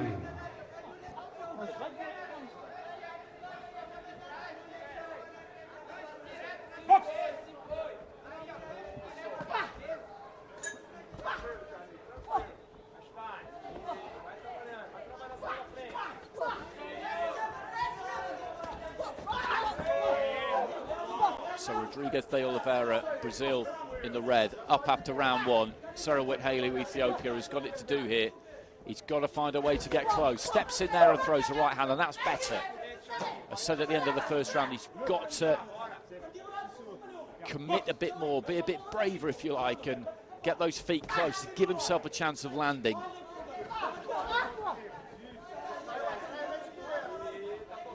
When you're throwing meaningful punches, you're putting yourself in danger. That is just how it is.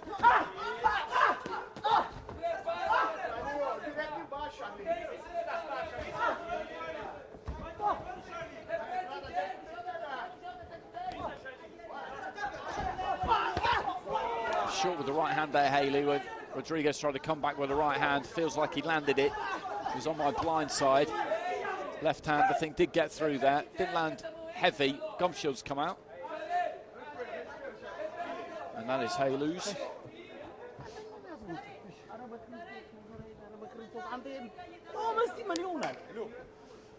The corner kind of chiding Hailu. They did that between rounds, and he did it again there, the trainer. He's putting the gum shield back in. I think they want a bit more from him.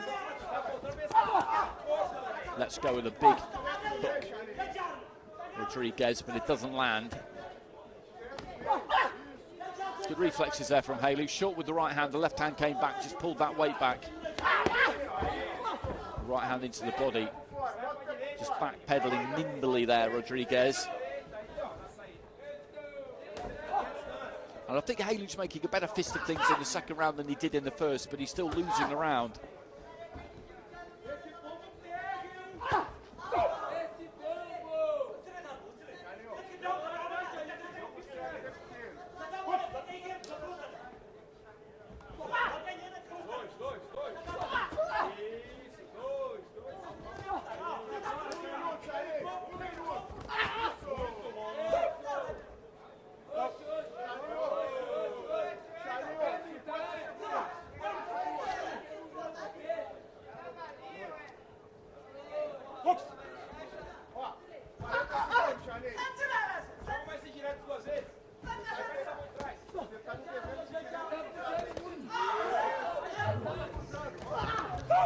Doubling up on the attack there, Hailu.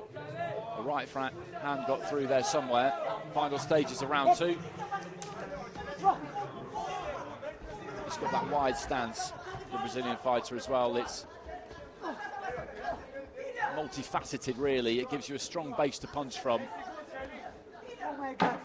It makes your opponent feel under pressure because your front foot's right on top of them, but it also allows you just to drag your weight all the way to the back foot when you need to pull yourself out of range, so you're not quite as close as you might appear. I discussed this, I think, yesterday, and it is kind of that optical illusion to an extent. The only problem with it is that it can leave you a little bit immobile. The wider the feet are planted, the more difficult it is to move. So bell goes to the end of the second round, and that's another round in the bank there for Charles Rodrigues de Oliveira. And there's a deduction there as well for Hailu.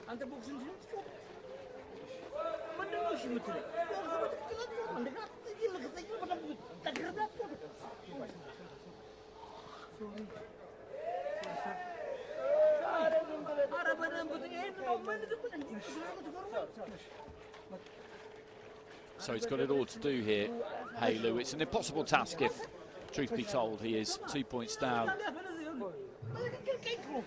With 3 judges, 3 points down. With another judge, 4 points down.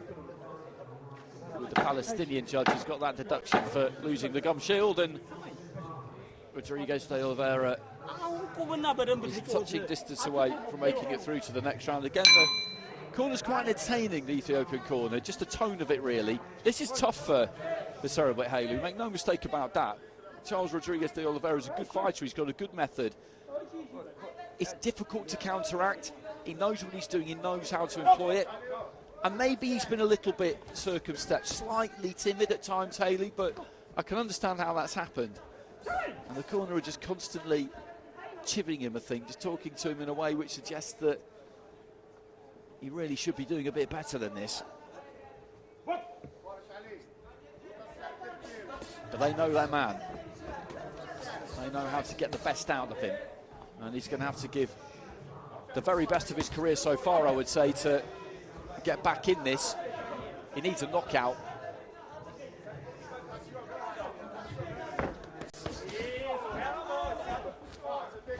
Using the ropes there, the Brazilian. It's quite deliberate, a lot of what he does, the way he steps around the ring.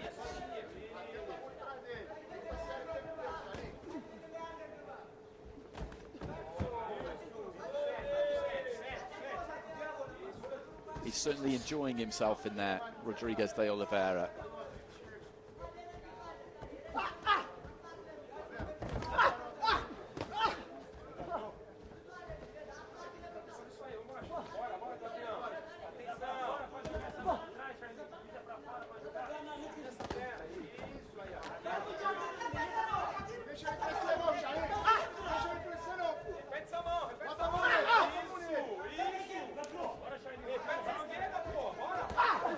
Good left hand there from Rodrigues. And again, he's short with the 1-2 there. And that's been the story of the fight, really, for Hailu. He's never quite got close enough. And you have to give credit to his opponent for that. And again, just short, always short. Bit of fancy footwork there from Rodrigues. He might look to finish with a bit of a flourish here. He's dictated terms right from the start, so he's boxed at his own pace. And it's been a decent pace, but if you set the tempo, then it will always be one that you are comfortable with. And looking at him there, he's barely breathing, to be honest. I think he could do this for 10, 15 rounds without a problem.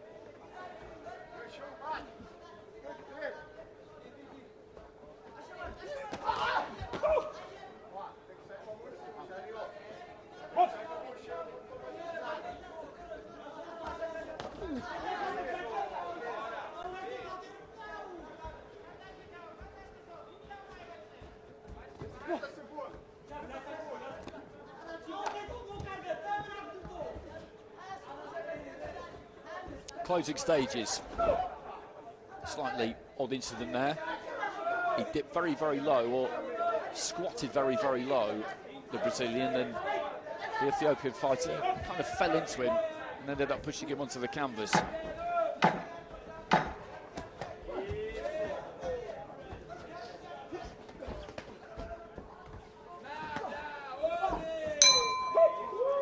Bell goes to the end of the fight, and that's a comprehensive win for Charles Rodrigues de Oliveira of Brazil. Strong performance from him.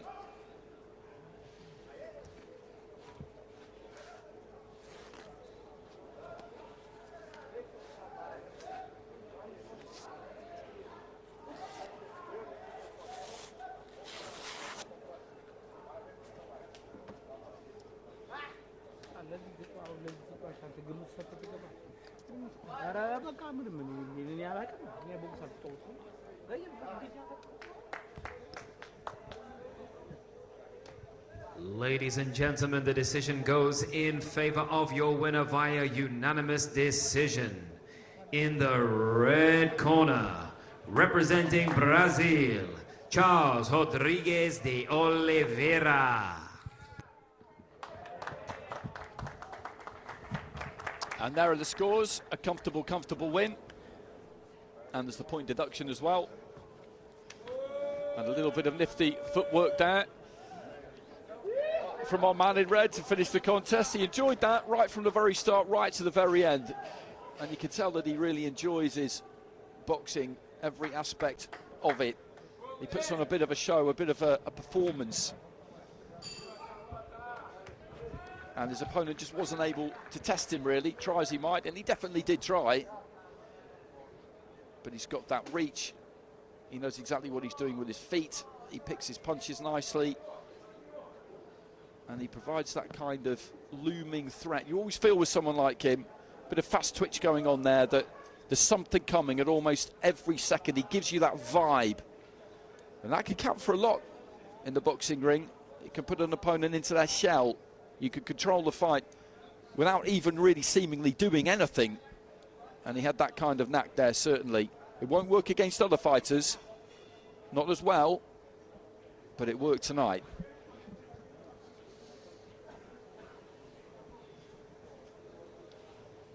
Ladies and gentlemen, our next contest in Ring A is in the 63.5 kilogram light welterweight division.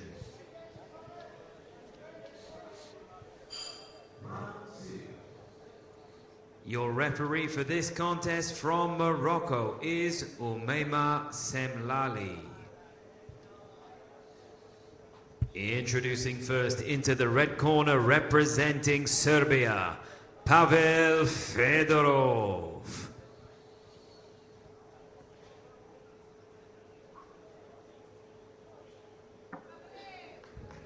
Fedorov making his way to the ring, 28 years old, 3-0 as a pro, 5-1 in IBA pro, went to the World Championships a couple of years ago, plenty of experience. And his opponent in the blue corner represents Uganda, Farahad Manilola.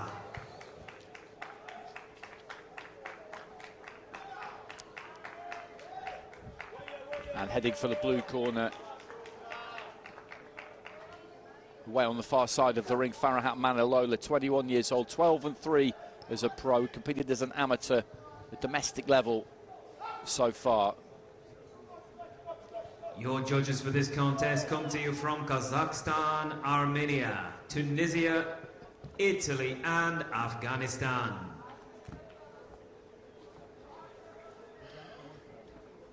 Big difference between these two physically.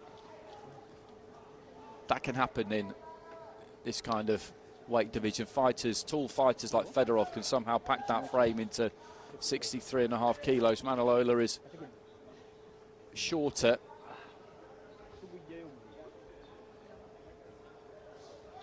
And I was going to say stockier.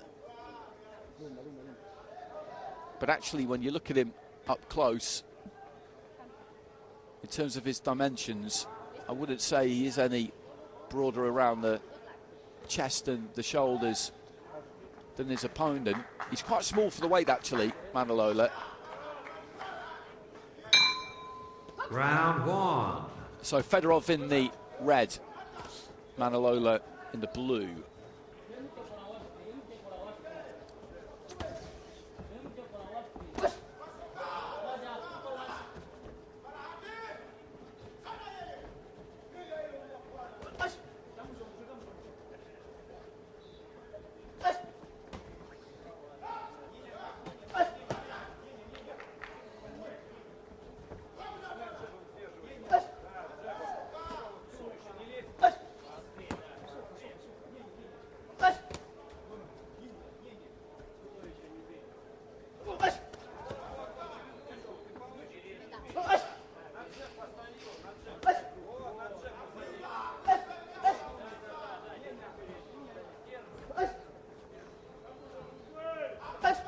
Looking for the jab there, Fedorov.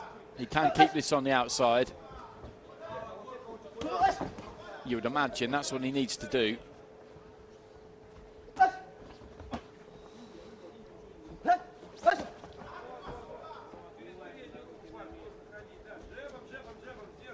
Manilola's job is to get close.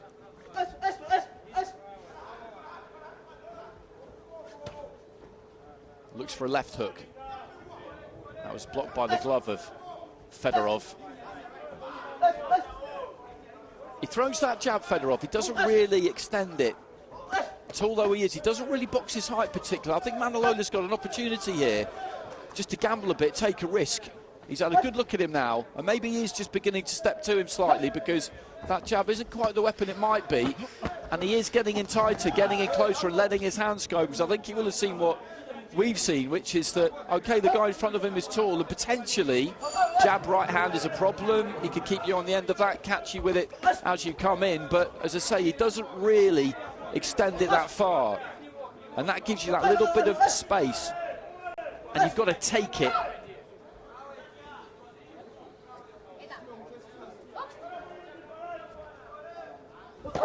Good right hand over the top there from Manilola, and that hurt him, I think. He's in trouble here, Fedorov, and they need to capitalise Manilola.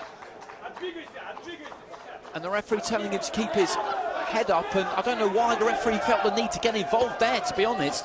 Right hand again there from Manilola, and the referee talking about low blows. I don't think that was particularly low, and he's had a result there, Fedorov, with those two interventions, because he was in big trouble from that overhand right. He was buzzed by it, absolutely no question about it. And when he was following up Manilola, he kind of turned his back, really, and then the referee halted proceedings, final few seconds of round one. But that's a big dent that Manilola has put in his man towards the end of the round. Puff out of the cheeks there from Fedorov, and that was interesting because we were just talking about how he doesn't really send that jab, and for a tall guy, he lets you in. And Manilola saw it exactly when we saw it. Step two, him started letting his hands go and really caused the problem.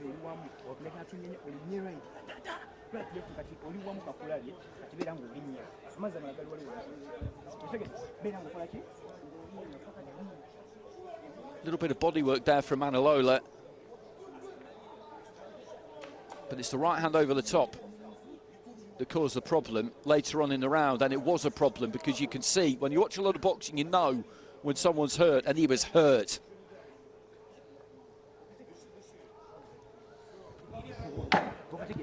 Well, 10-9 across the board there for Fedorov.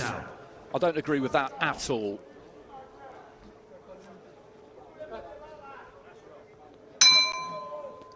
Round two. He did some work with the jab in that opening round, but there was one big moment of the round, the biggest moment by an absolute mile. It was from Manilola, and he did other good work too. And he's starting off nicely here, and I think he's still just in a bit of a fog here, Fedorov. Looking for that right hand over the top again, Manilola. And he needs to just stay on him, Manilola. Get tight, stay on him. He's in that space, Fedorov, where he's just got to try and get his head clear. He's got to tuck up and get that head clear and do the best that he can. That was good from him. Just pulled his weight back and then threw the combination.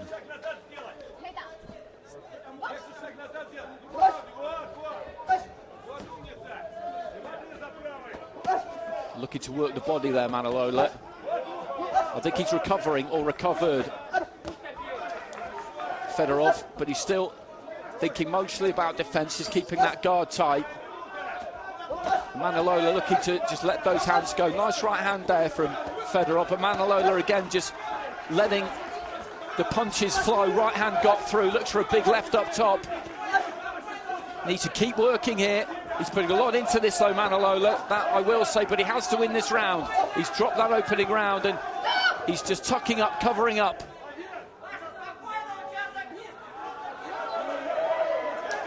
There's nothing wrong with those shots. There is nothing wrong with them.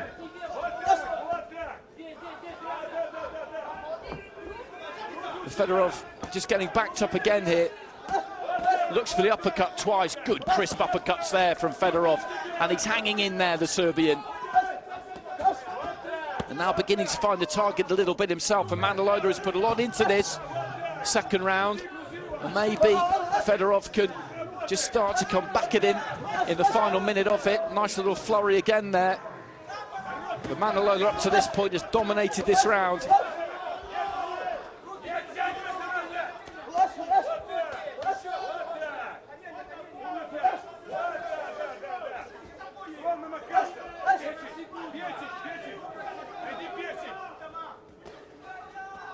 And you could tell going into this round from the start of it that Fedorov was still feeling that right hand. Right hand there from Manilola. And he's tucked up the Serbian in this round. But again, I think he's in a little bit of trouble here, maybe. He's trying to shrug Manilola off. And Manilola looking to try and let those hands go. Final 30 seconds of the round. Looking for the uppercuts, a little bit short.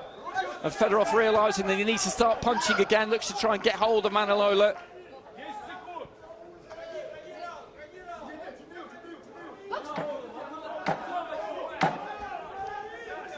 He needs this round, Manilola. Remember, Fedorov getting the first one, 10-9 with all 5 judges.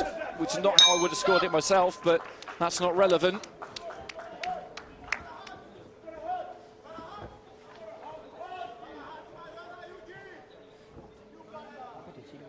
So they now just have to suck the air in before the start of the third and final round.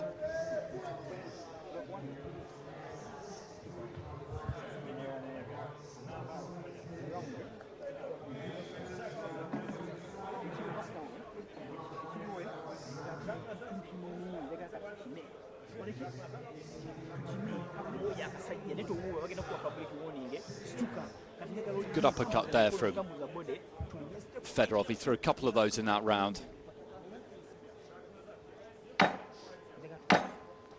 And the score's there. It's a 4-1 split in favour of Fedorov. I must be watching a different fight.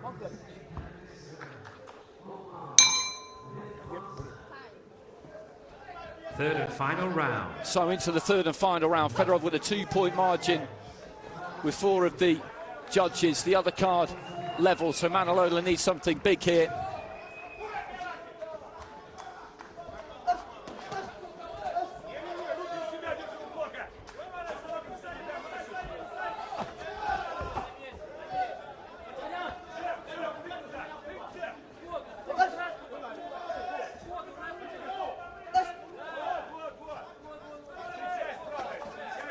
Right hand into the body there from Manilola. And again, just trying to get tight to Fedorov. He's keeping that guard intact.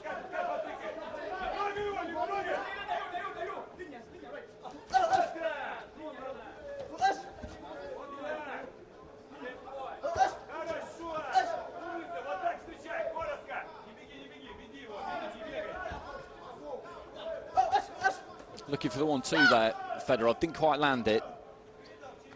A minute gone in round 3.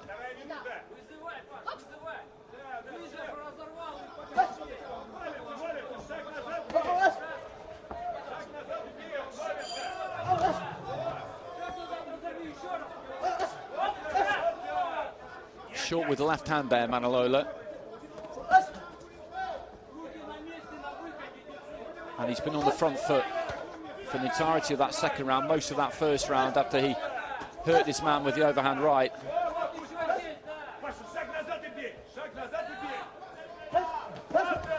He's done some decent work off the back foot in this final round, Fedorov.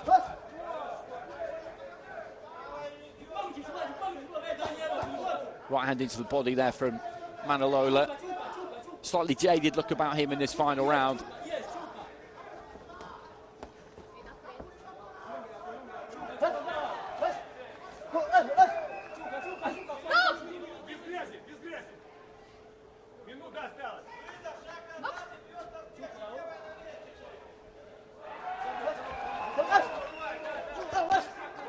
Good combination there from Fedorov, finished with the left hook, and that's some good punching as well.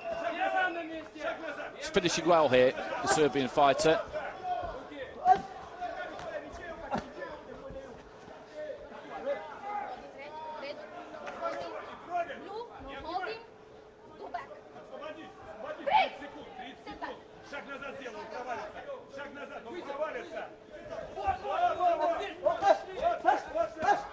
And that's decent, just chopping down and then finishing on the left hand. He's found a little bit of range here. I think Manilola is feeling it in the third round. I don't know if he's aware of the scores going into this third round. If he is, he might be slightly demoralised.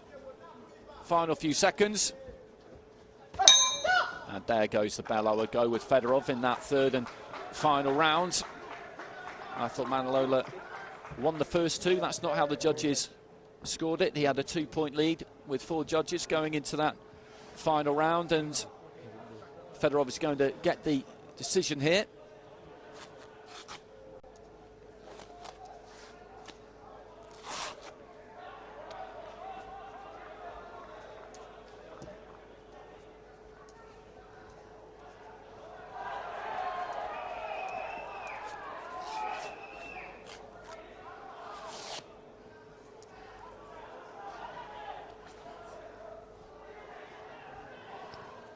Ladies and gentlemen, this decision goes in favor of your winner via unanimous decision.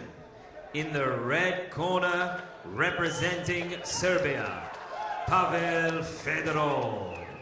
So Fedorov goes through by unanimous decision, boxing out of the red corner for Serbia.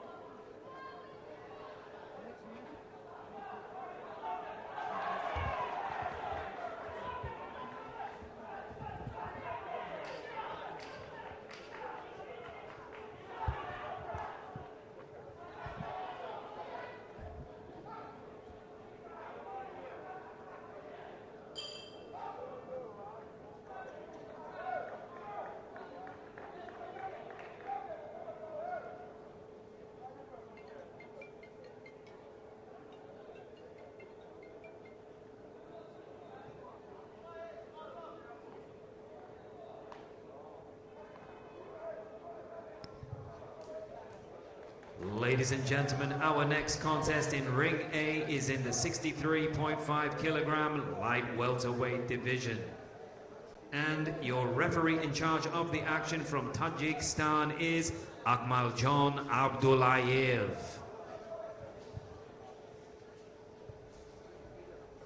Introducing first into the red corner, representing Kenya, Caleb Wandera. Caleb Wandera of Kenya, boxed at domestic level, mostly from what I can make out as an amateur. And that's the same of his opponent as well here. And his opponent comes into the blue corner, representing Argentina, Lucas Villalba. Lucas Villalba of Argentina, boxing out of Buenos Aires.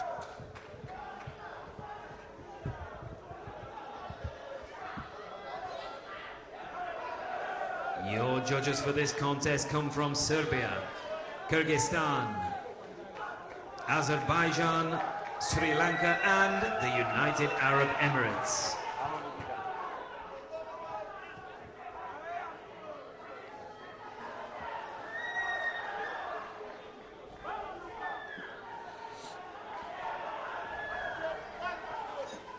So Wandera in the red, Villalba in the blue.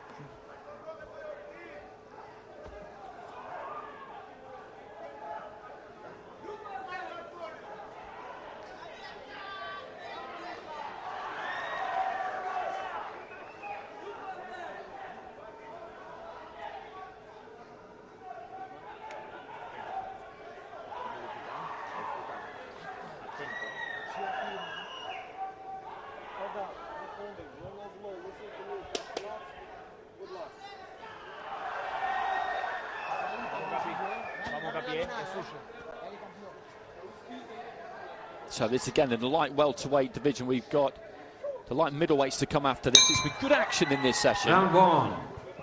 Not as explosive as some of the sessions we've seen so far in ring one, but some good competitive fights. So southpaw, the Argentinian, Villalba, Wandera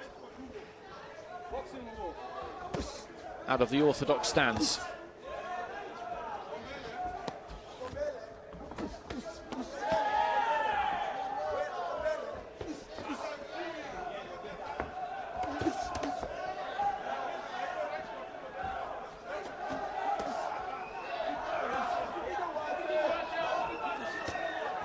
Right hand puts him down,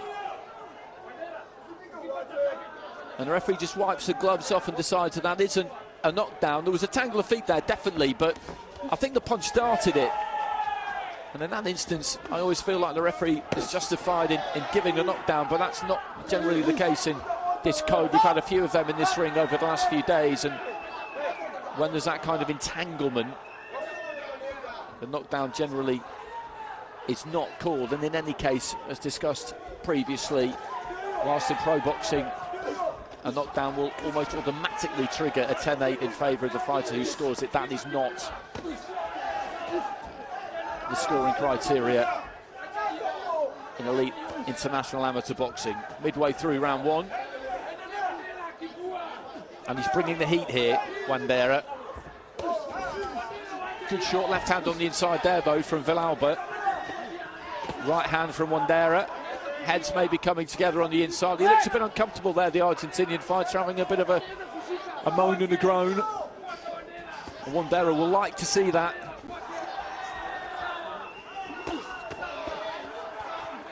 And again, that shaven head just coming up underneath the chin there of Wandera. This is the chin rather of Villalba. This is an uncomfortable experience for him so far. Into the final minute. Good left hand there from Wandera. He kind of marauds forward. Sometimes almost ends up just stepping from one stance to the other. And just throws whichever hand seems most appropriate at the time. That right hand just takes him through into the southpaw stance. Right hand into the body. And the work rate from him in this opening round has been relentless. And Villalba has scored some decent shots. That was another one there, straight left hand. He's been made to work hard here, very hard. Right hand there from Wandera. Good opening round.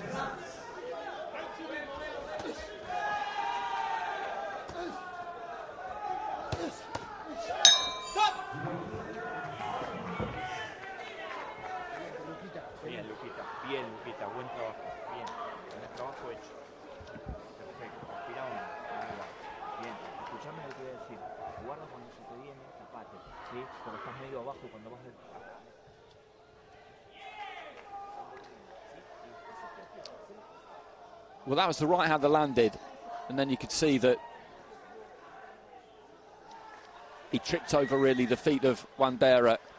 And Wandera on the front foot the entirety of the round and did get through on a number of occasions, boxing off the back foot. Villalba landing some good punches himself. That straight left hand down the middle on a few occasions, but there wasn't much in that. Well, the judges have gone across the board for Villalba. I think Wandera's a bit unlucky not to get something out of that round.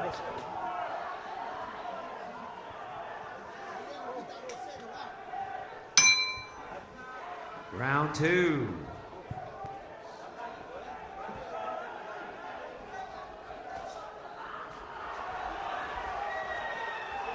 So he needs this second round. Wandera to stay in this. Villalba can open up some clear water here if he can win this second as well. Good left hand there from Villalba. And then hooking on the move, that was a good shot. And then a left into the pit of the stomach. This is good from the Argentinian so far in this round. Has caught Wandera coming in, and the steam has gone out of him maybe. He put plenty into that opening round. And the work rate in the second so far isn't quite the same.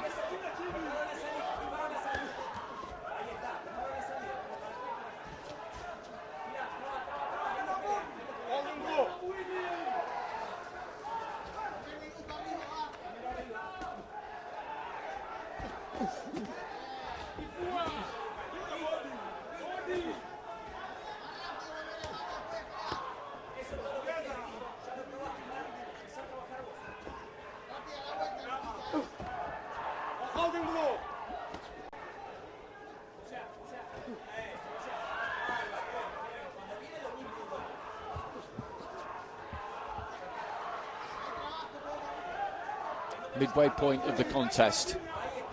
Villalba's been in control of this second round. Adjusted his feet well, throws that right hand, moves up to his right as he throws it. He was under fire in that opener, found it difficult at times, very uncomfortable. But not quite the same in this second round. Good left hand into the body, then moves straight in behind it.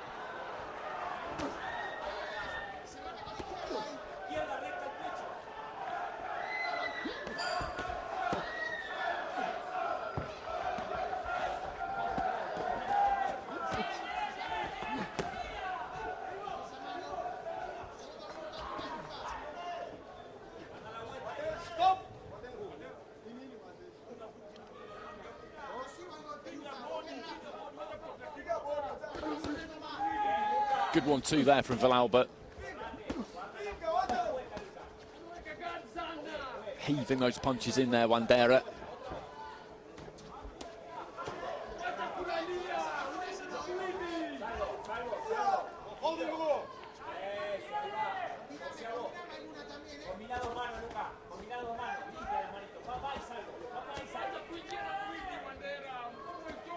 Good right hand there from Wandera, that got through.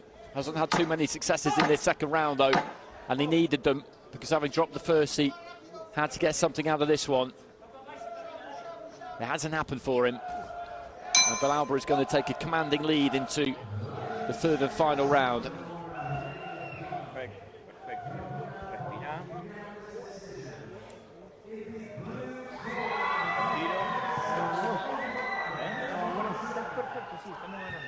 No te desconcentres, no te desconcentres, no puedes llevar, lleva, toma un trago, salgo, viste lo que te decíamos, meter 2, 3 manos y salir para atrás, va.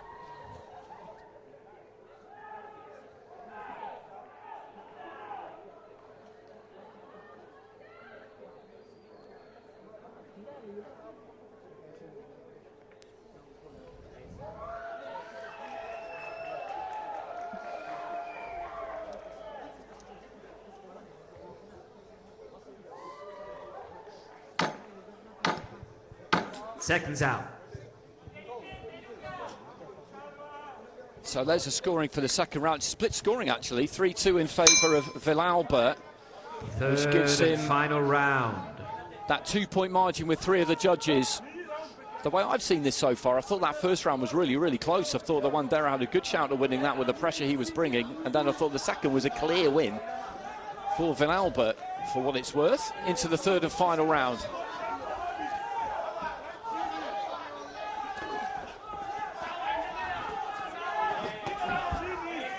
And he's come out with some renewed vigour and energy in this third round here, Wandera.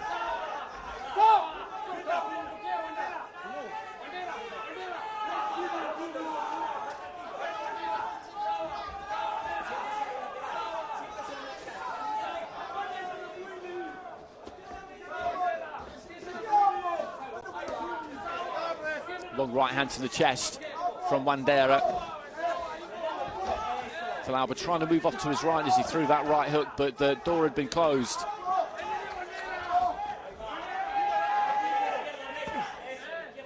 Throws a left to the body, then just moves straight in there, Villalba. Gets a hold of Wandera. Just trying to buy himself a little bit of time there.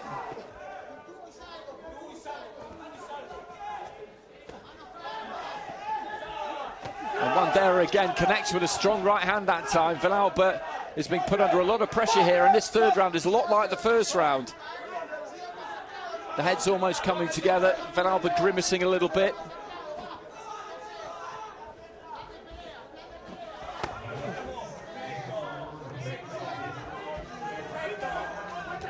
Good straight left hand there from Villalba, and another left hand on the inside. That's good work, turning around the front foot.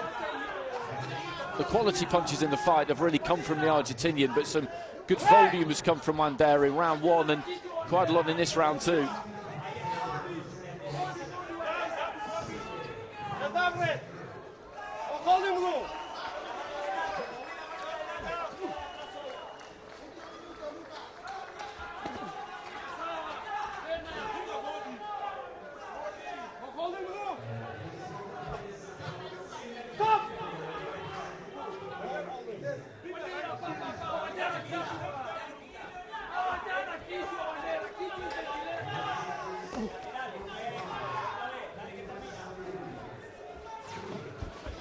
Falling over his feet there, slipping as he came forward, Wandera. Closing stages of round three. And we know that he's got a 2-point lead with 3 of the judges here, Villalba.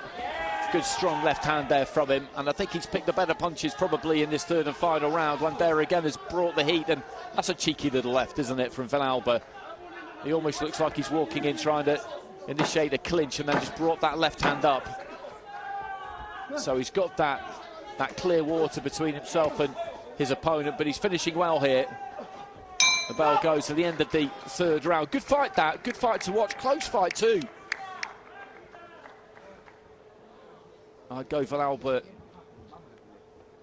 2-1 myself, and he's going to get it. Wandera put a lot into that first round, a lot into that third round. He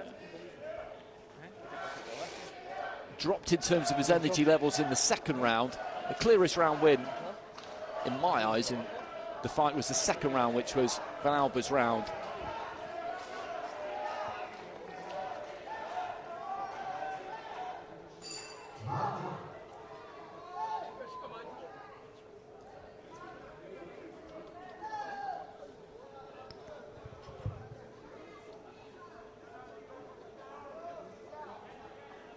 Ladies and gentlemen, after a bout review, this contest goes in favor of your winner via split decision. In the blue corner, representing Argentina, Lucas Villalba. So Villalba gets it in that final round. 4 out of 5 judges went in favor of Wandera, which meant that it was overall 3-2 with our 5 judges ringside to Villalba. And when it's 3-2, the observer and the evaluator scores are brought into play. They both had wins for Villalba, so in the end it finished up 5-2.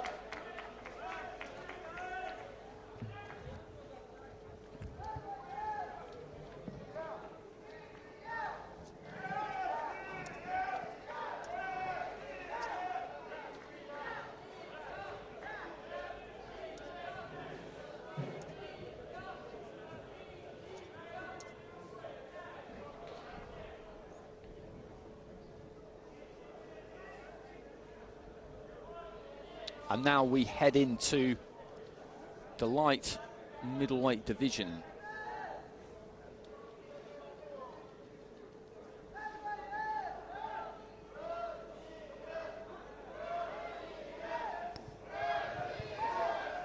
Ladies and gentlemen, our next contest in Ring A is in the 71-kilogram light middleweight division.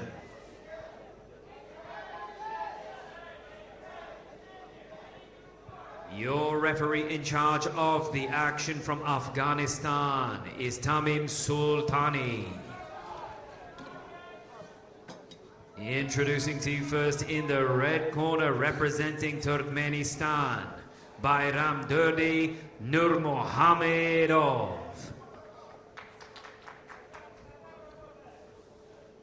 He boxed in the World Boxing World Championships in recent times. Bayram Durdi Nurmohamedov got to the last 16 there. And his opponent comes to the ring in the blue corner, representing Albania, Alban Bekari. Alban Bekari of Albania, we've seen once in this ring already, getting past Adolfo Silva of Sweden. He won the bronze at the World Championships in 2021.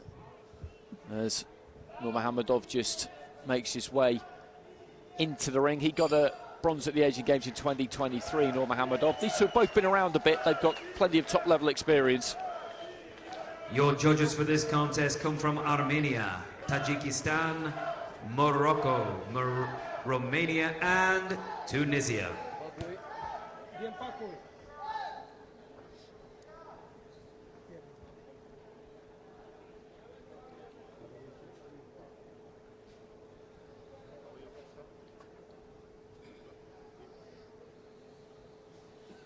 That's Bekari in the blue. Nurmohamedov of Turkmenistan in the red. 23 from Ashgabat. Bekari 31, so a bit of an age gap between them.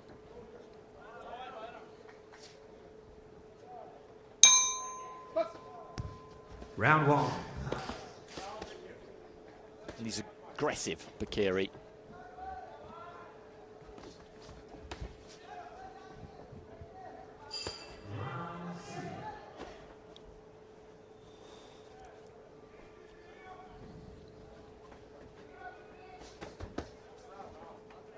Trying to feel his way in here a little bit, Nurmohamedov, creeping in with that front foot.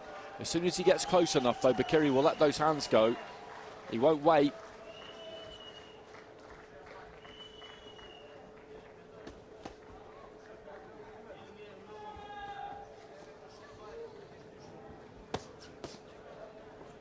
trying to stick that left to the body there, Nurmagomedov. Left hook there from Bakiri. I don't think quite got through. These two are pretty much right on top of each other in punching range all of the time.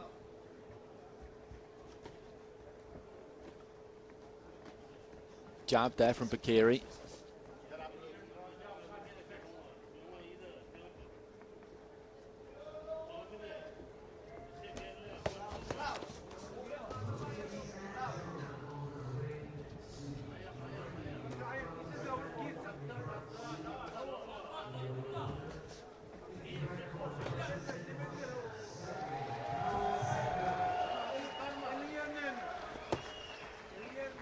Hook there from Bakiri, just scuffed the top of the head there of Nurmagomedov. Right to the body, that's solid from the Albanian.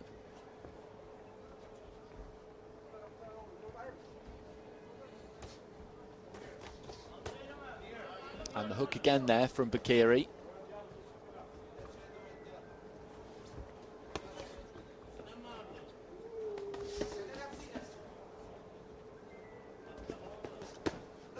There's that left hook, and it landed once more from the fighter in blue. It's the final minute of round one. Left hook. He's landed that 3-4 times now, Bakiri. Nurmagomedov just needs to keep that right hand up a bit more.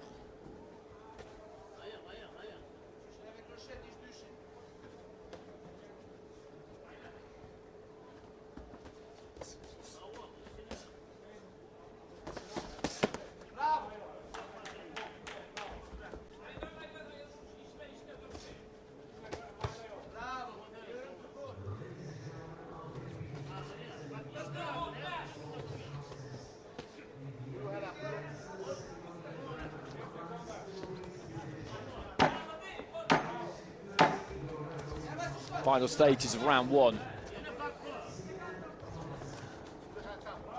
He's been trying to find the angles, Nurmagomedov, just hurrying up those feet at the end of the round. There's that left hook that lands again there from Bakiri. Turning around that front foot. And there's a little bit of blood coming from the cut that he took into this fight. And that was a cut that actually caused his fight against Adolfo Silva in the first round to be stopped. It went to the scorecards and he got it by split decision, Bakiri.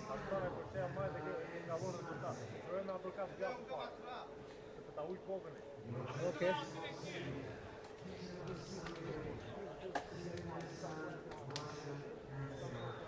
He landed some good solid left hooks in that round. That was what really stood out.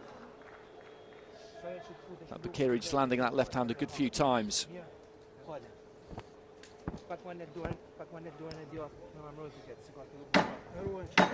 Seconds out. And it's split. Nurmagomedov getting 3 of the cards, Bakiri 2. Round 2. So into the second round. We've had some close fights in terms of the scoring in this session on day 4.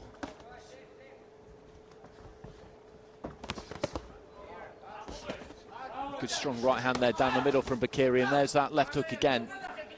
It's not causing Nurmagomedov problems, he's just gobbling it up, but it's landing almost every time he throws it.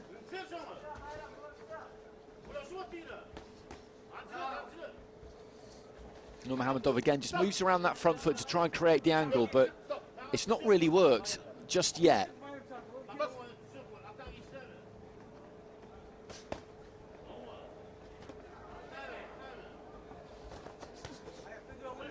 Good left hand on the inside there from Nurmagomedov. 3-4 punch combination, and that little left uppercut, the final punch got through. The left hook there from Bakiri. I don't think quite made it that time. He just pulled his head back, Nurmagomedov.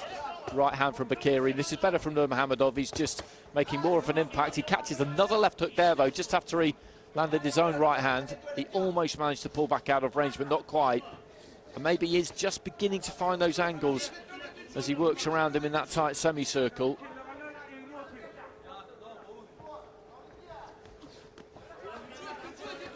Quick hands. He tip-taps and then he'll look to try and sink one in. And Bakiri He told to keep his head up. I don't think he was dipping too low there, to be honest. Nurmagomedov certainly wasn't complaining. He was looking to try and find the target. Right hand from Bakiri. And there's that left hook again.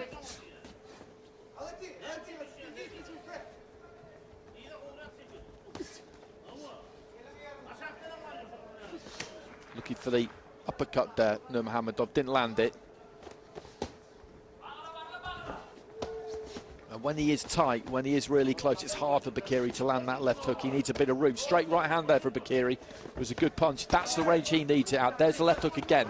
He needs it at that mid-range. Nurmagomedov wants to be closer, but he's got to get there. There's the left hook again. Every single time almost. So Bakiri throws it, he lands it, and again.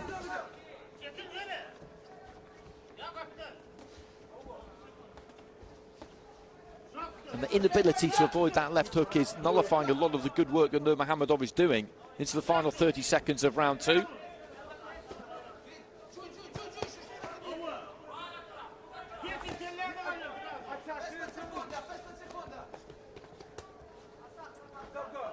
They're not heavy punches of landing on the inside there from Nurmagomedov, but they are scoring punches and they are landing.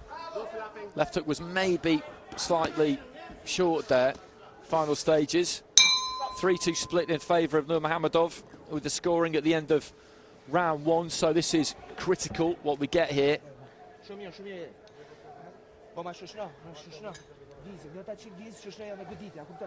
And he did some good work in that round, Nurmagomedov, but he just kept getting hit with that left hand.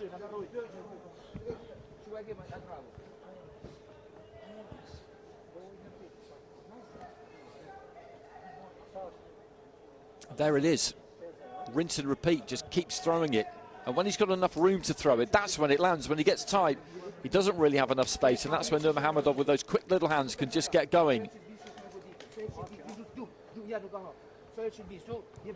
And we've got split scoring again. It's 3-2 in favour of Nurmagomedov.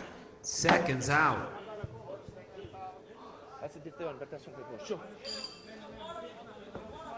And it's 3 cards in favour of Nurmagomedov, 2018, and 2 to Bakiri. Final round. And it's been close, and the fact that he's got 3 of them, Nurmagomedov, well, that gives him a significant advantage.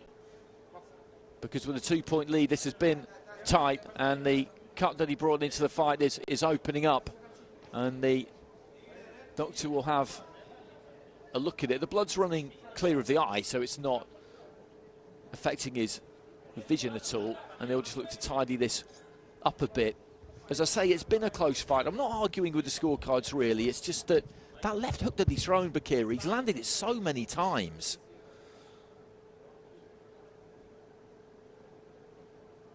That I just wonder whether it could have counted for a little bit more. Nurmagomedov on the inside has done some decent work, some cute work at times, but he's been hit with it again and again and again. It's taken a while over this, the doctor, and he's going to let this go on, but there's a long time to go in round 3.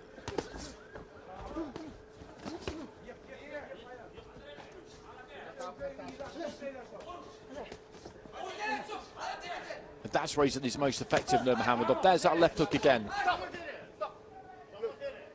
And the referee warning him about making contact with the inside of the glove, which he's not done very often at all, actually, throughout the course of this fight. He's landed that left hook legally, which again is an important point. And I just wonder whether he'll survive this inspection or not. If he doesn't, and he hasn't, I don't think,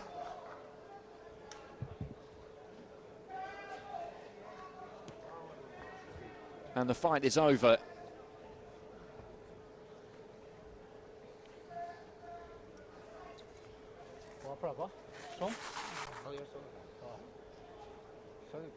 That's unfortunate for Bakiri.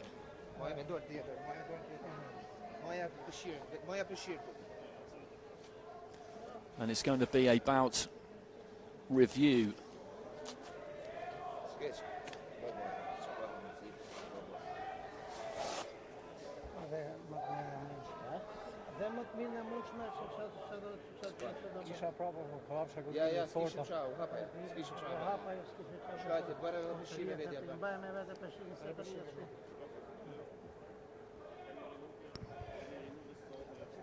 Ladies and gentlemen, the decision of this contest is RSC injury in round number 3, and the decision goes in favor of the boxer in the red corner.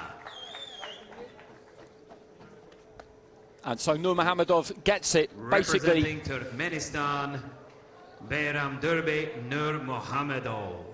It was punches which caused that existing cut to open up. And that's what's caused the stoppage there, basically. And so Nurmagomedov comes out the winner. It was a close fight, 3-2 splits in the first 2 rounds. If they'd had to score the 37 seconds, I think it was, of that 3rd round, then it might not have been that easy for the judges to pick between them. We saw it come up on the screen that it was going to bout review, but it didn't go to the scores in that final round. It was a punch that caused that cut that he brought into the fight to open back up. And so Nurmagomedov is the winner.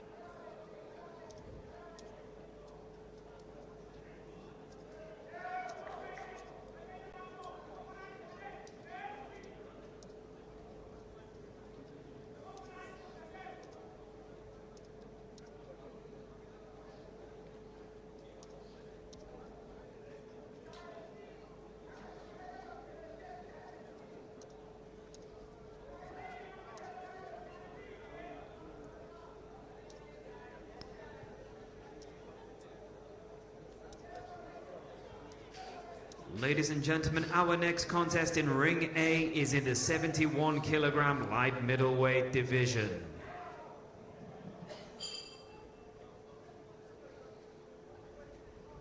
Your referee in charge of the action from Morocco is Umeymar Semlali.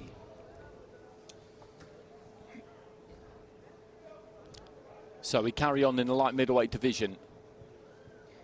Introducing to you first, boxing out of the red corner and representing Iran, Muslim Amiri Malmaghsogi.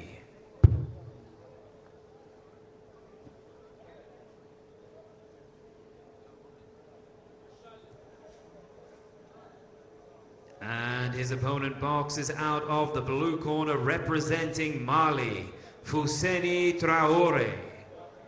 That's Maghsoudi for the Islamic Republic of Iran, 30 years old, 1-0 as a pro, got to the quarterfinals of the Asian Championships 3 years ago, has been to the World Championships twice before, 2021 and 2019, so good experience there.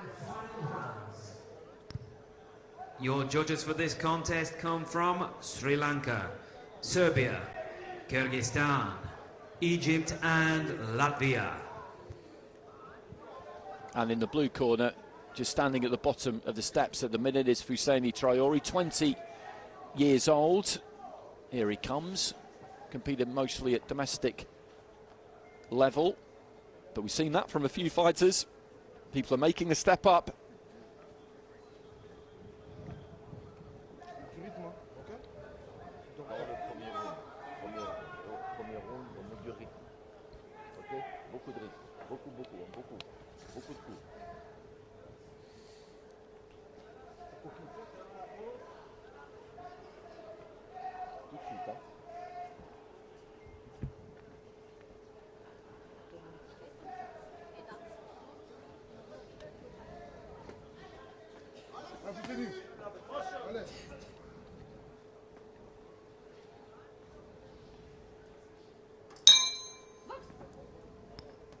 Round 1.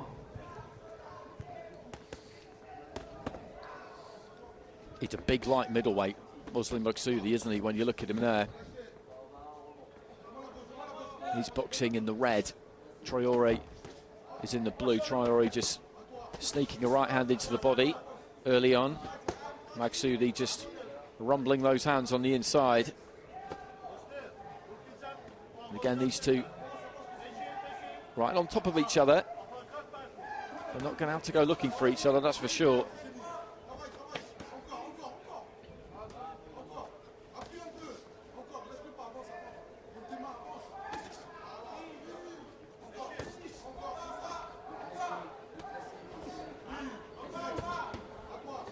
Three-punch combination from Maghsoudi, finishing on the left to the body.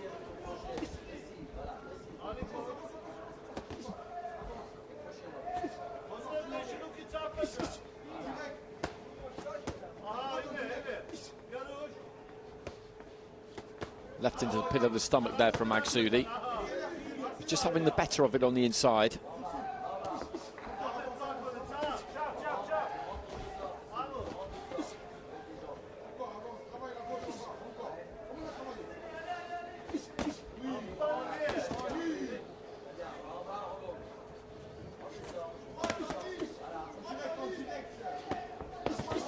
Good body attack there from Traore.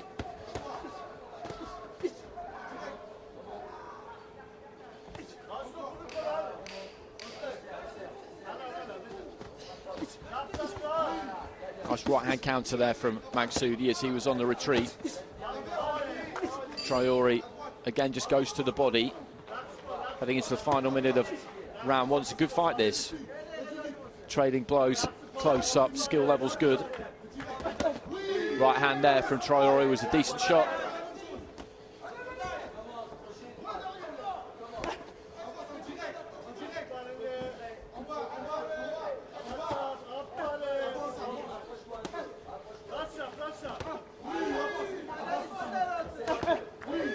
Right hand into the body again there from Traore.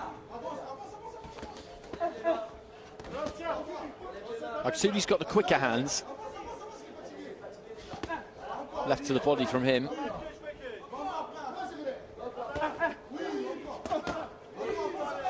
Comes out of his shell and throws the hook. The right hand counter. And then just dabs to the stomach with his left hand.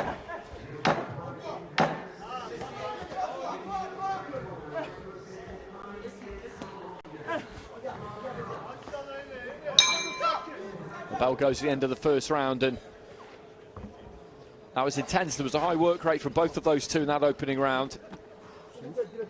A lot of punches thrown.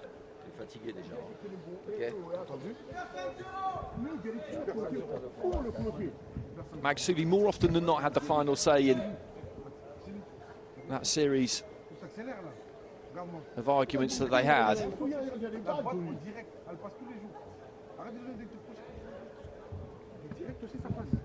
Nobody landed anything absolutely massive in that first round, and I do get the feeling that they're both possible, capable of punching hard when you look at them when they're on the inside there. Just a little bit more space maybe. And it's 10-9 for Maghsoudi. I'd say that he won that first round. Seconds out.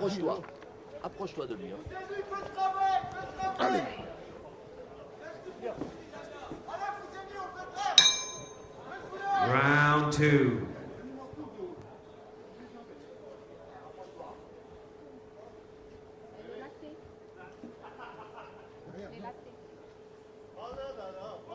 Just need to do that bootlace up.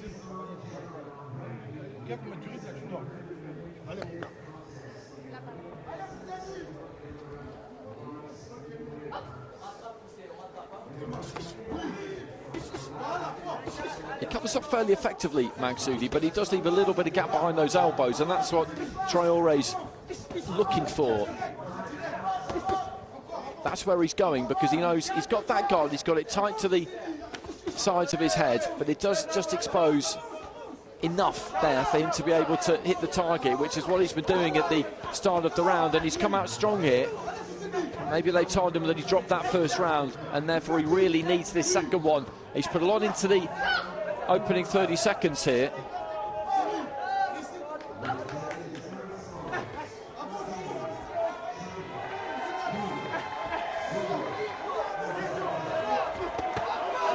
Right hand from Traore, maybe not absolutely clean. The same could be said of the left hand that came back from Maghsoudi. And I said these two look like they might be able to bang a bit, and the space has just opened up a touch. And Traore with that right hand, and this will give them the opportunity just to dig those toes in a bit more. They're not quite as up close as they were in the first round.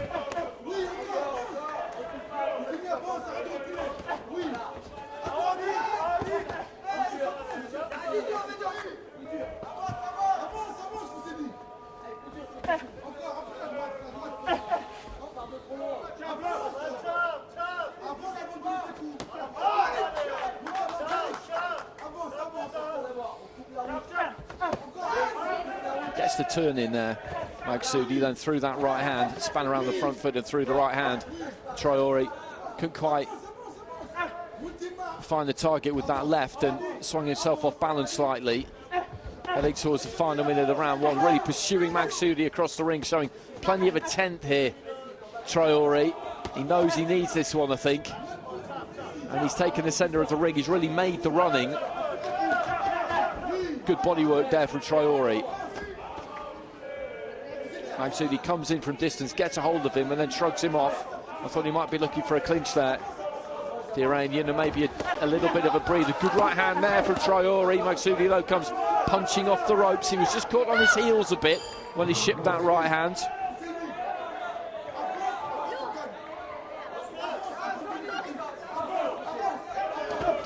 Left into the body was a good shot there from Traore.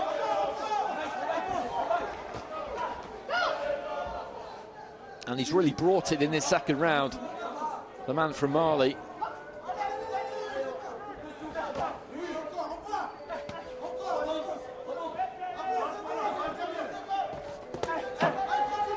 He needs this second round, and for me, he's done enough to win it. But he's picked some good punches off the back foot, Magsoudi. But he has been on the retreat most of the time. And there goes the bell at the end of the second. Little nod overhead there from Magsoudi. This could be teed up nicely. Heading into the third and final round, we'll have to wait and see. Judges' scores are the ones that matter.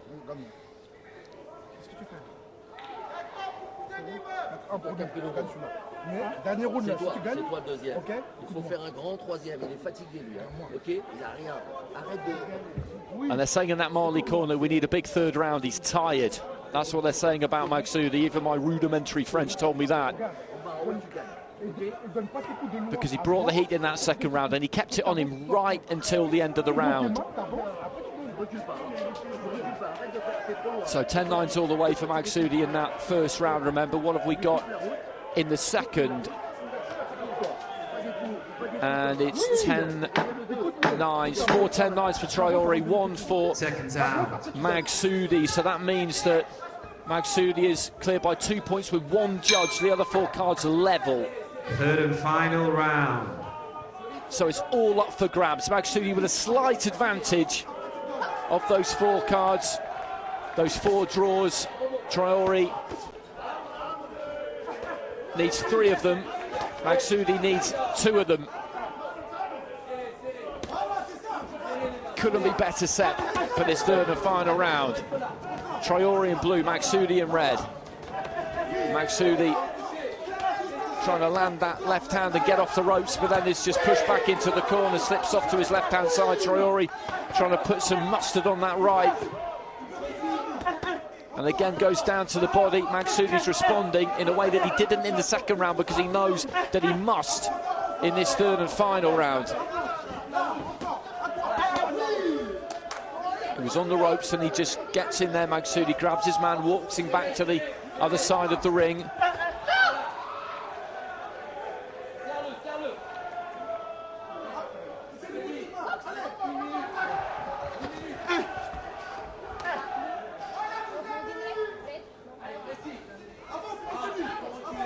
Minute gone. Left hand just met Traore as he came forward and knocked his gum shield out. Nothing deliberate about that, so they both get a bit of a breather. They've got 109 seconds left in this fight. It's still absolutely anyone's because not that much has happened in the round so far in terms of not that much has happened to really separate the two.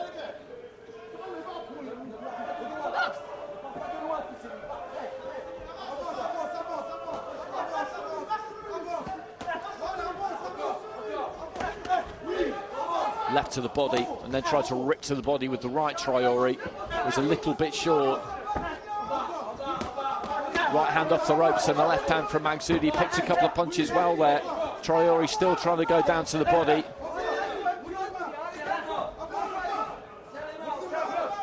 Magsoudi's backpedaling at times, but he's been careful to step into the centre of the ring often enough as well. It can be a bad look for the judges if you're on the back foot, particularly in a final round where it's winner takes all.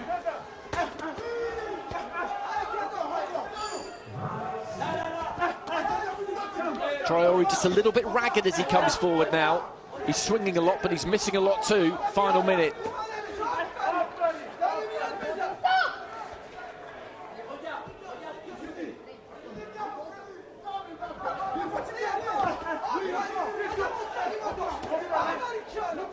That's a decent-looking right hand. Not much on it by the time it landed from Maghsoudi, but it did land, and he has picked some good punches in this final round.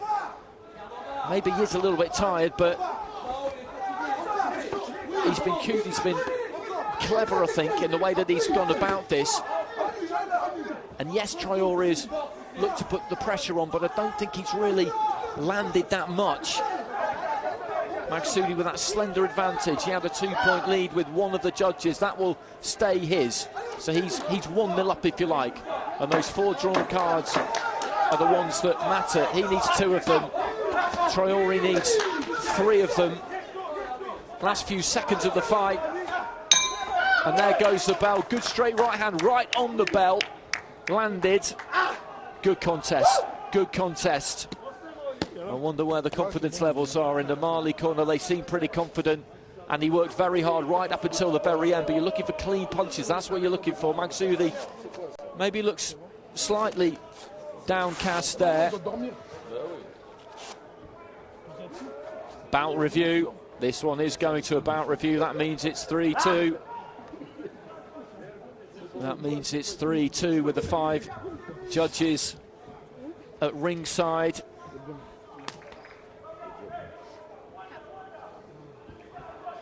Very close fight all the way through. Really was.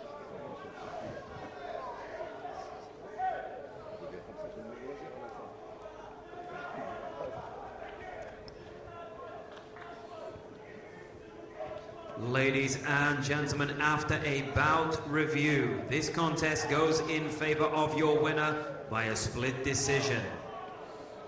In the red corner, representing Iran, Muslim Amiri Mal Maghsoudi. He gets it 4-3. What's happened there is that in the final round, 3 judges have gone for Traore, 2 have gone for Maghsoudi. Overall, that's made it 3-2 with the judges at ringside, with the 5 judges at ringside. That triggers the scores from the observer and the evaluator, and they've gone 1 apiece. So that's maintained Maghsoudi's lead and saw him win that fight 4-3. The Mali corner looked surprised when it was announced, but it was just very close. Traore was on the front foot throughout the duration of that final round, but in terms of what landed, as I was saying, I felt like Maghsoudi picked enough good punches off the back foot there. He didn't win that final round. Traore got it, but overall, he's won the war just.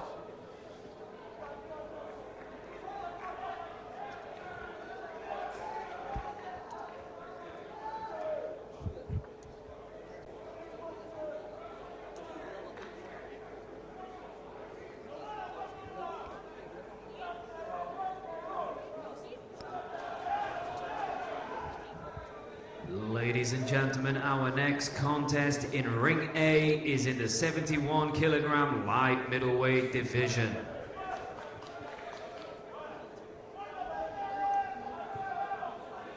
Your referee in charge of the action from Azerbaijan is Faud Aslanov.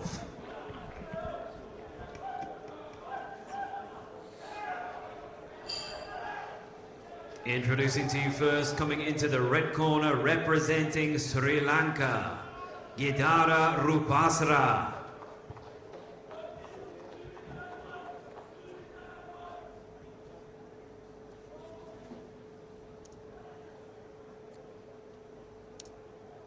So another contest at 71 kilos. We've got 2 more. One to come after this. Gidara Rupasra of Sri Lanka making his way in. And his opponent will come into the blue corner, representing Germany, Maxim Bunakov.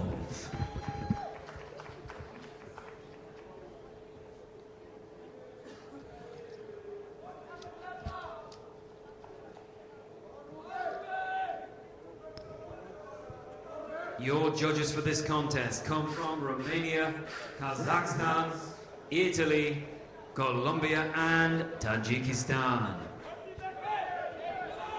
29 years old, Rupasra.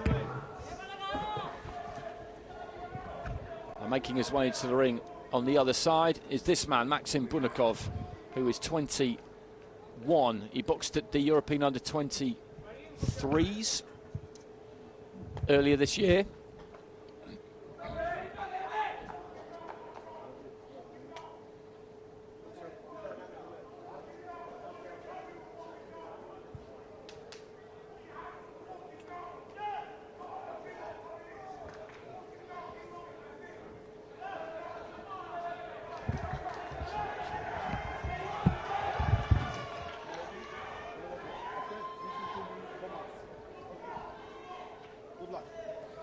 So Rupasara, Sri Lanka in the red, Bunakov, Germany in the blue.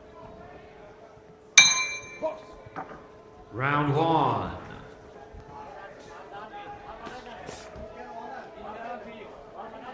It's been a different kind of a day in Ring A so far. It's not been as explosive, but we've had some close fights. We've had some close scoring.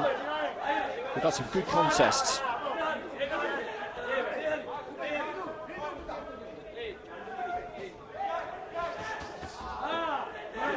Rupasara just trying to come up with a left hook there after a right hand into the body.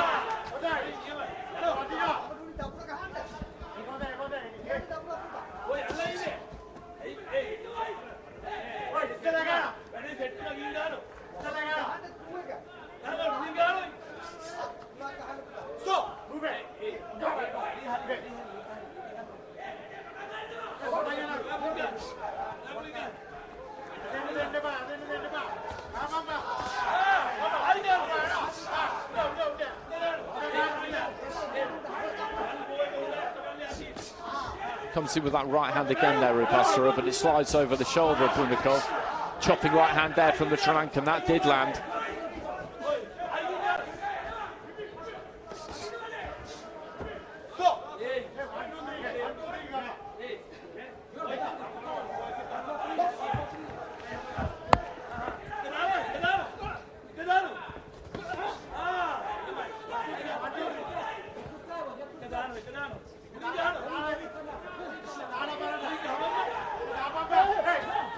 Right hand again there from Rupasara, and he catches Bunakov every now and again just standing in range.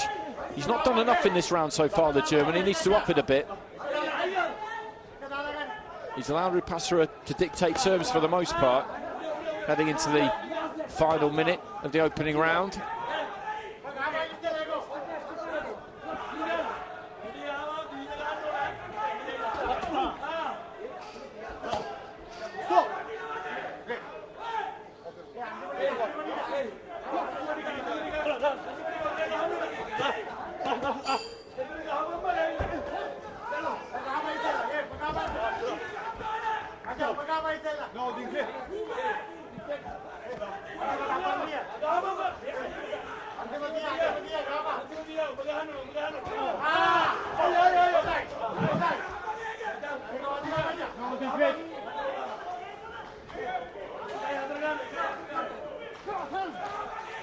Closing stages of round one.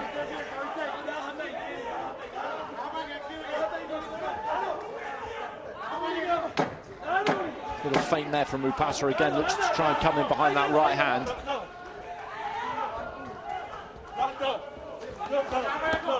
Right hand lands there from Bunakov, and then a little slip.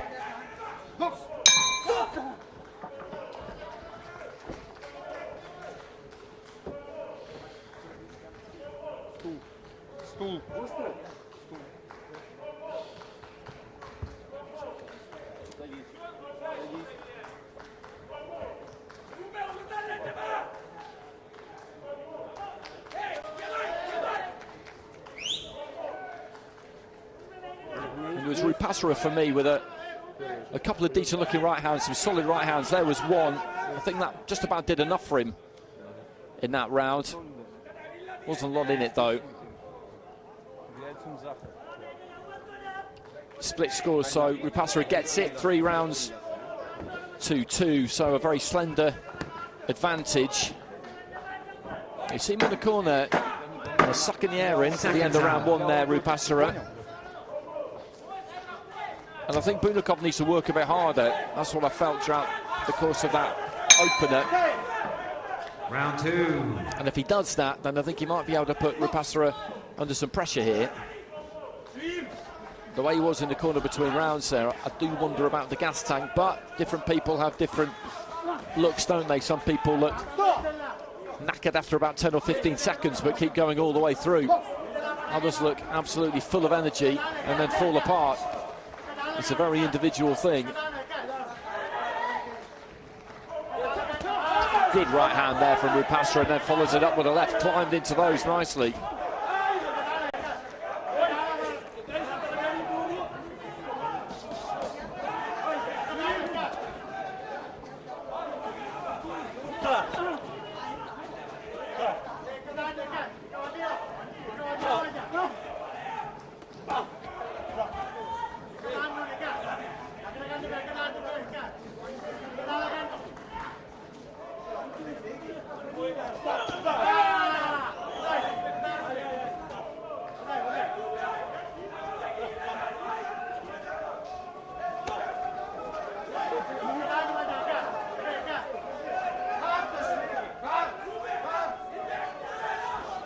Bunikov just dabbing with that lead hand. And looking for the 1-2, doesn't put too much on it, left-handed to the body. There's a right from Rupasara.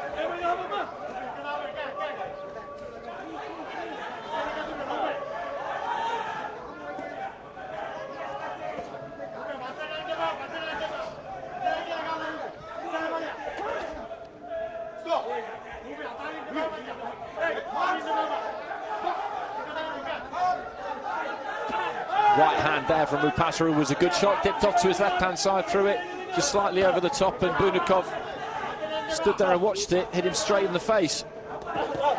There's a right hand from Bunikov. It's a bit like the first round this round. Bunikov is being a little bit busier, but the punches you remember so far, there's a right hand from Bunikov. Really have come from Rupasara. And he sets himself nice and close, throws the right hand, lands it.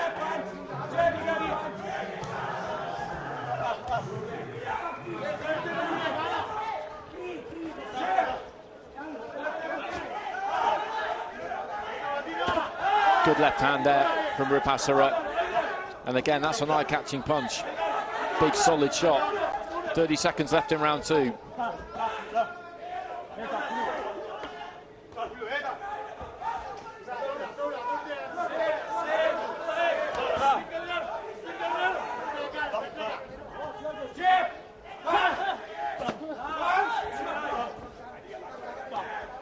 Right hand lands there from Bunikov. It was clean, not that hard.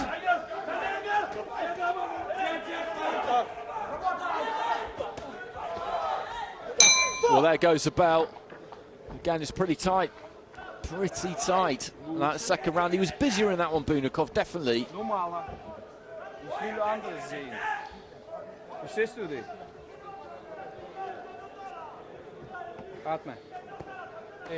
But the big quality shots there, again, did come from Rupasara.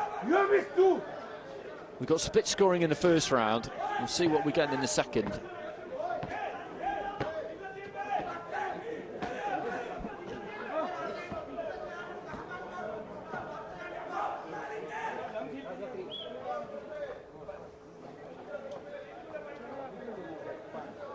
And it's the same again. 3 for Rupasara, 2 for Bunikov. And actually, looking at the scorecard, seconds out. Overall, the judges have scored it exactly the same in the second round as they did in the first round. So the same judges have gone the same way, and that's how we've ended up with 20 points to 18 on 3 cards for Rupasara and 2 for Bunikov, which is huge. Third and final round. Because he's got that clear water on 3 cards. Now, if it finishes 3-2, of course, it will go to the bout review. But Bunikov has got to make sure that it gets there. It's unlikely that he could turn this around from being 3-2 behind. He'll need 10-8s if he's to achieve that. It's not impossible, but given what we've seen so far, you would say it's unlikely. It's been so close. Right hand on the inside there from Bunikov.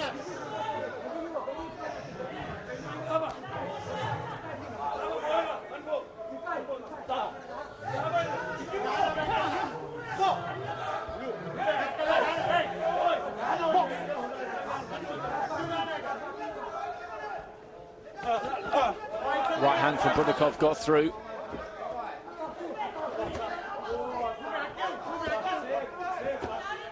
Right hand from Bunikov again.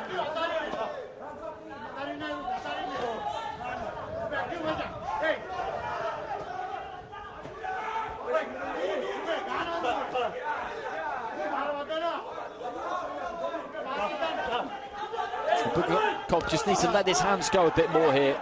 Rupasara's backing up. And that right hand's not really been in evidence much this round as he just pours it out there, catches a right hand, another right hand from Bunikov.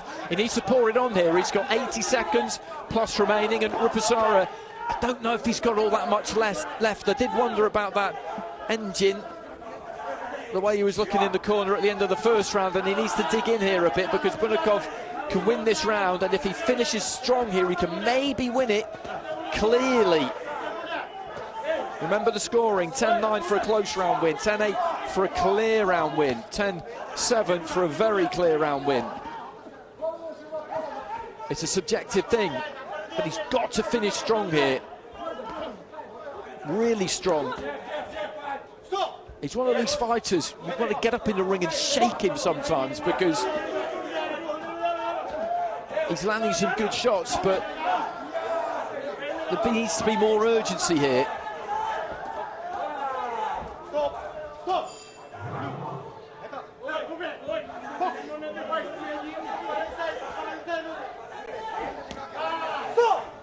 Looking for the right hand over the top there, Rupasara. I think he'll be pretty pleased when that final bell goes. Remember the scores, he's 3-2 up heading into the third and final round. Clear by 2 points with 3 judges.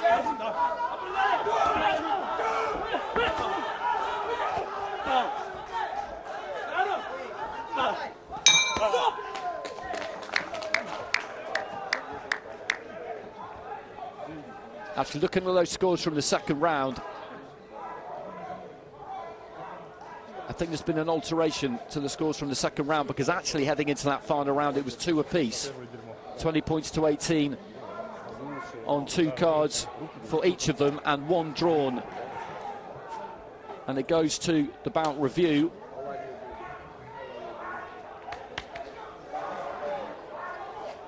Budokan has surely won that final round.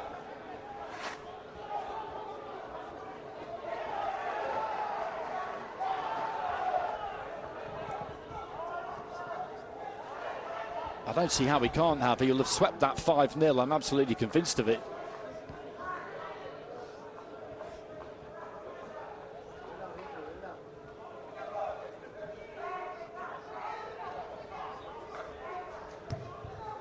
Ladies and gentlemen, after a bout review, the contest goes to your winner by way of split decision.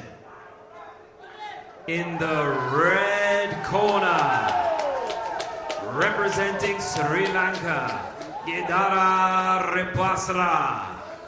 Well, he's got it, Rupasara. I'll just tell you what's happened there. So heading into that final round, as it turned out, there was an alteration to that second round score, and it was 2 apiece with 1 drawn.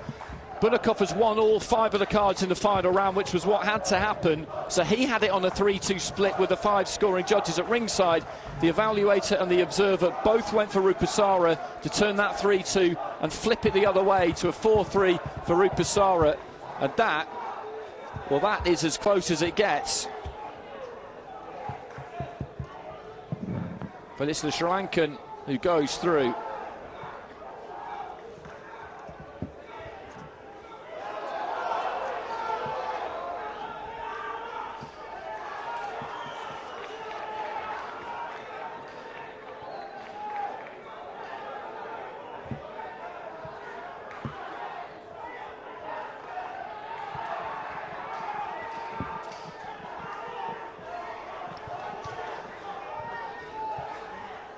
Ladies and gentlemen, our final contest in Ring A is in the 71 kilogram light middleweight division.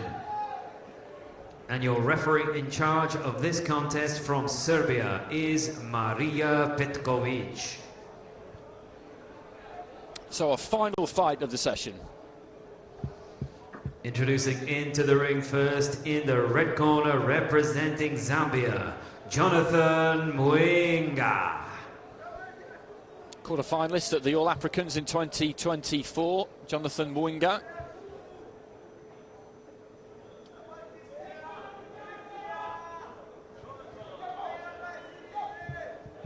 And his opponent comes into the blue corner, representing Spain, Frank Bernard Martinez.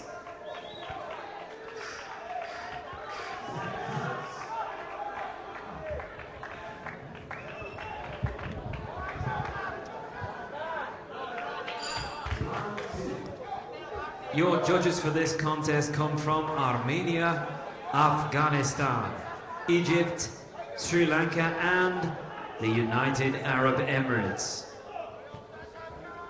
Mwenga just dipping his way into the ring, 22 years old, and that is exactly the same age as his opponent, Frank Martinez, who's just having a final drink away to my right-hand side.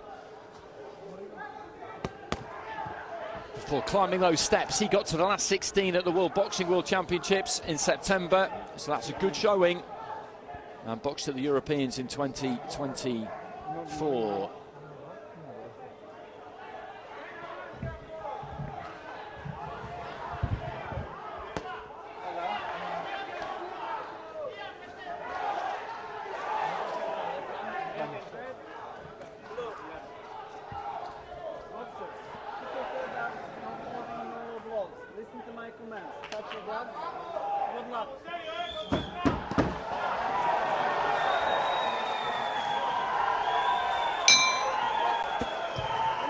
Round one. So final fight of the session, Winger in the red, orthodox fighter Martinez, Spain in the blue, a southpaw.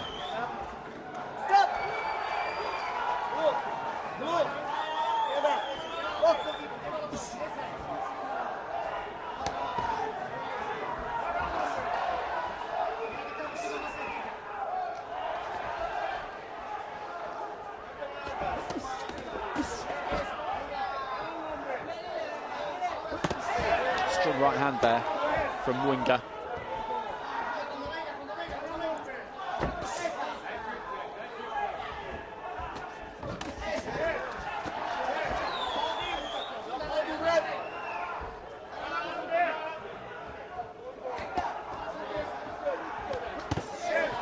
Right hand into the body there from Winger. Puts plenty on his punches.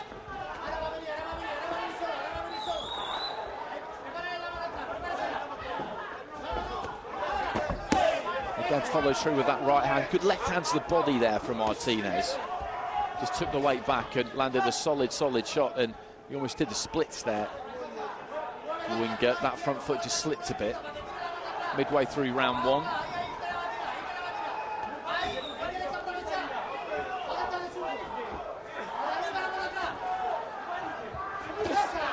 Good left hand there from Martinez again, and then just spins off around that front foot.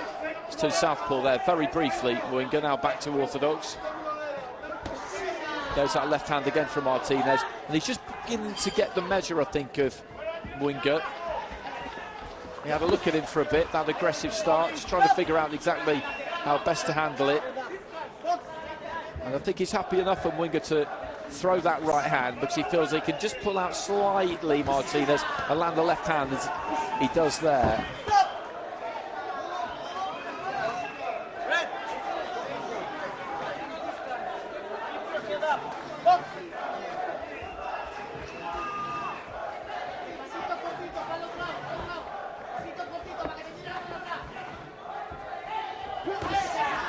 Left hand lands again there from Martinez.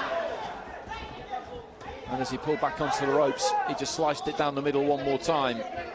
He's picked his punches well in the last two-thirds of this round, really. First minute, Winger was aggressive. Got through with a couple of right hands, but since then, Martinez has coped with it well and countered effectively, which might be one reason why Winger just switches southpaw there right at the very end. Qué raro es. Sí, sí, muy raro. Tranquilidad.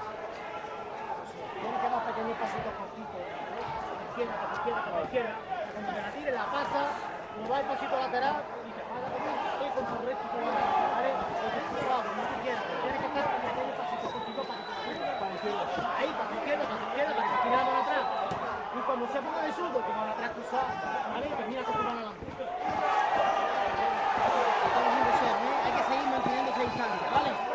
And 10-9 across the board there for Martinez.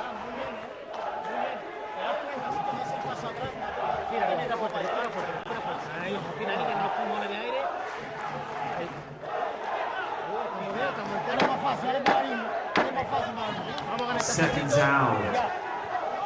He looks like more of a back foot fighter, Martinez. That might not be how he does it all of the time. Winger came at him. Round two. And so he just tended to hang on the back foot and look for the counter, and he did it effectively. And if that's your style and you win the first round, then that's big, because the other fighter's going to need to come to you, and that's what you want them to do anyway.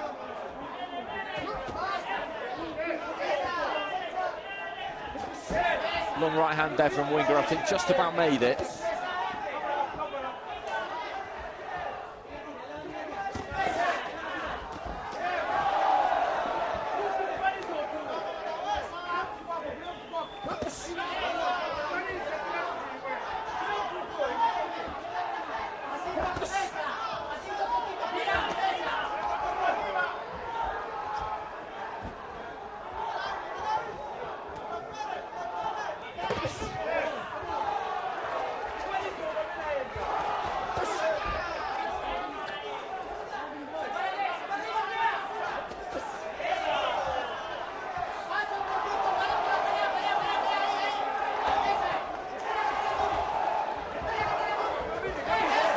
Looking for that left of the body there, Martinez. Munga is just trying to keep the pressure on here. Just get right on top of them. The long right hand got through, but he got countered to the body again. This is what he has to do here, Munga. Keep that head on the move. He's going to sustain this pressure. He's going to get caught, he knows that. Right hand, though, does land there from Winger. You've got to make Martinez work at a pace that maybe he will become uncomfortable with.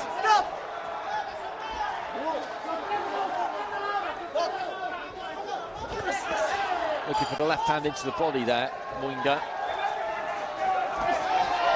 Lovely left hand there from Martinez. What a shot, and this fight is over. As he closed in there looking for the right hand, Winger. He just came up off that back foot, brought that left hand up, caught him right on the chin and just dumped him onto his back. That was a fantastic bit of boxing there from Frank Martinez. Glorious stuff over in the red corner. Winger coming forward, being aggressive. He pulls the weight onto the back foot as he comes in, then up he comes with that right hand, right on the chin, flat out on his back, and the referee knew straight away that there was no getting up from that. He's back up on his feet now, but he was never going to beat any kind of count, and the doctor will have to just encourage him to take a seat there so they can check him out. He won't really know where he is at the minute, I don't think. He might not really understand quite what has happened to him. That's the effect a really solid punch can have. What a finish. And we could see from about a minute into the first round, he'd figured it out with Mwinga. He was waiting for that right hand. He would pull his weight back, give himself a little bit of room, and then counter with the left. And he was mainly going down to the body, but with that one, he came up to the head. Fantastic work.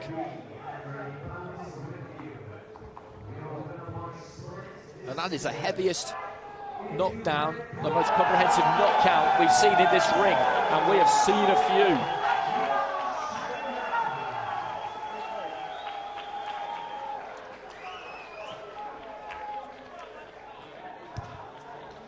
Ladies and gentlemen, your winner via knockout in the blue corner, representing Spain, Frank Bernard Martinez.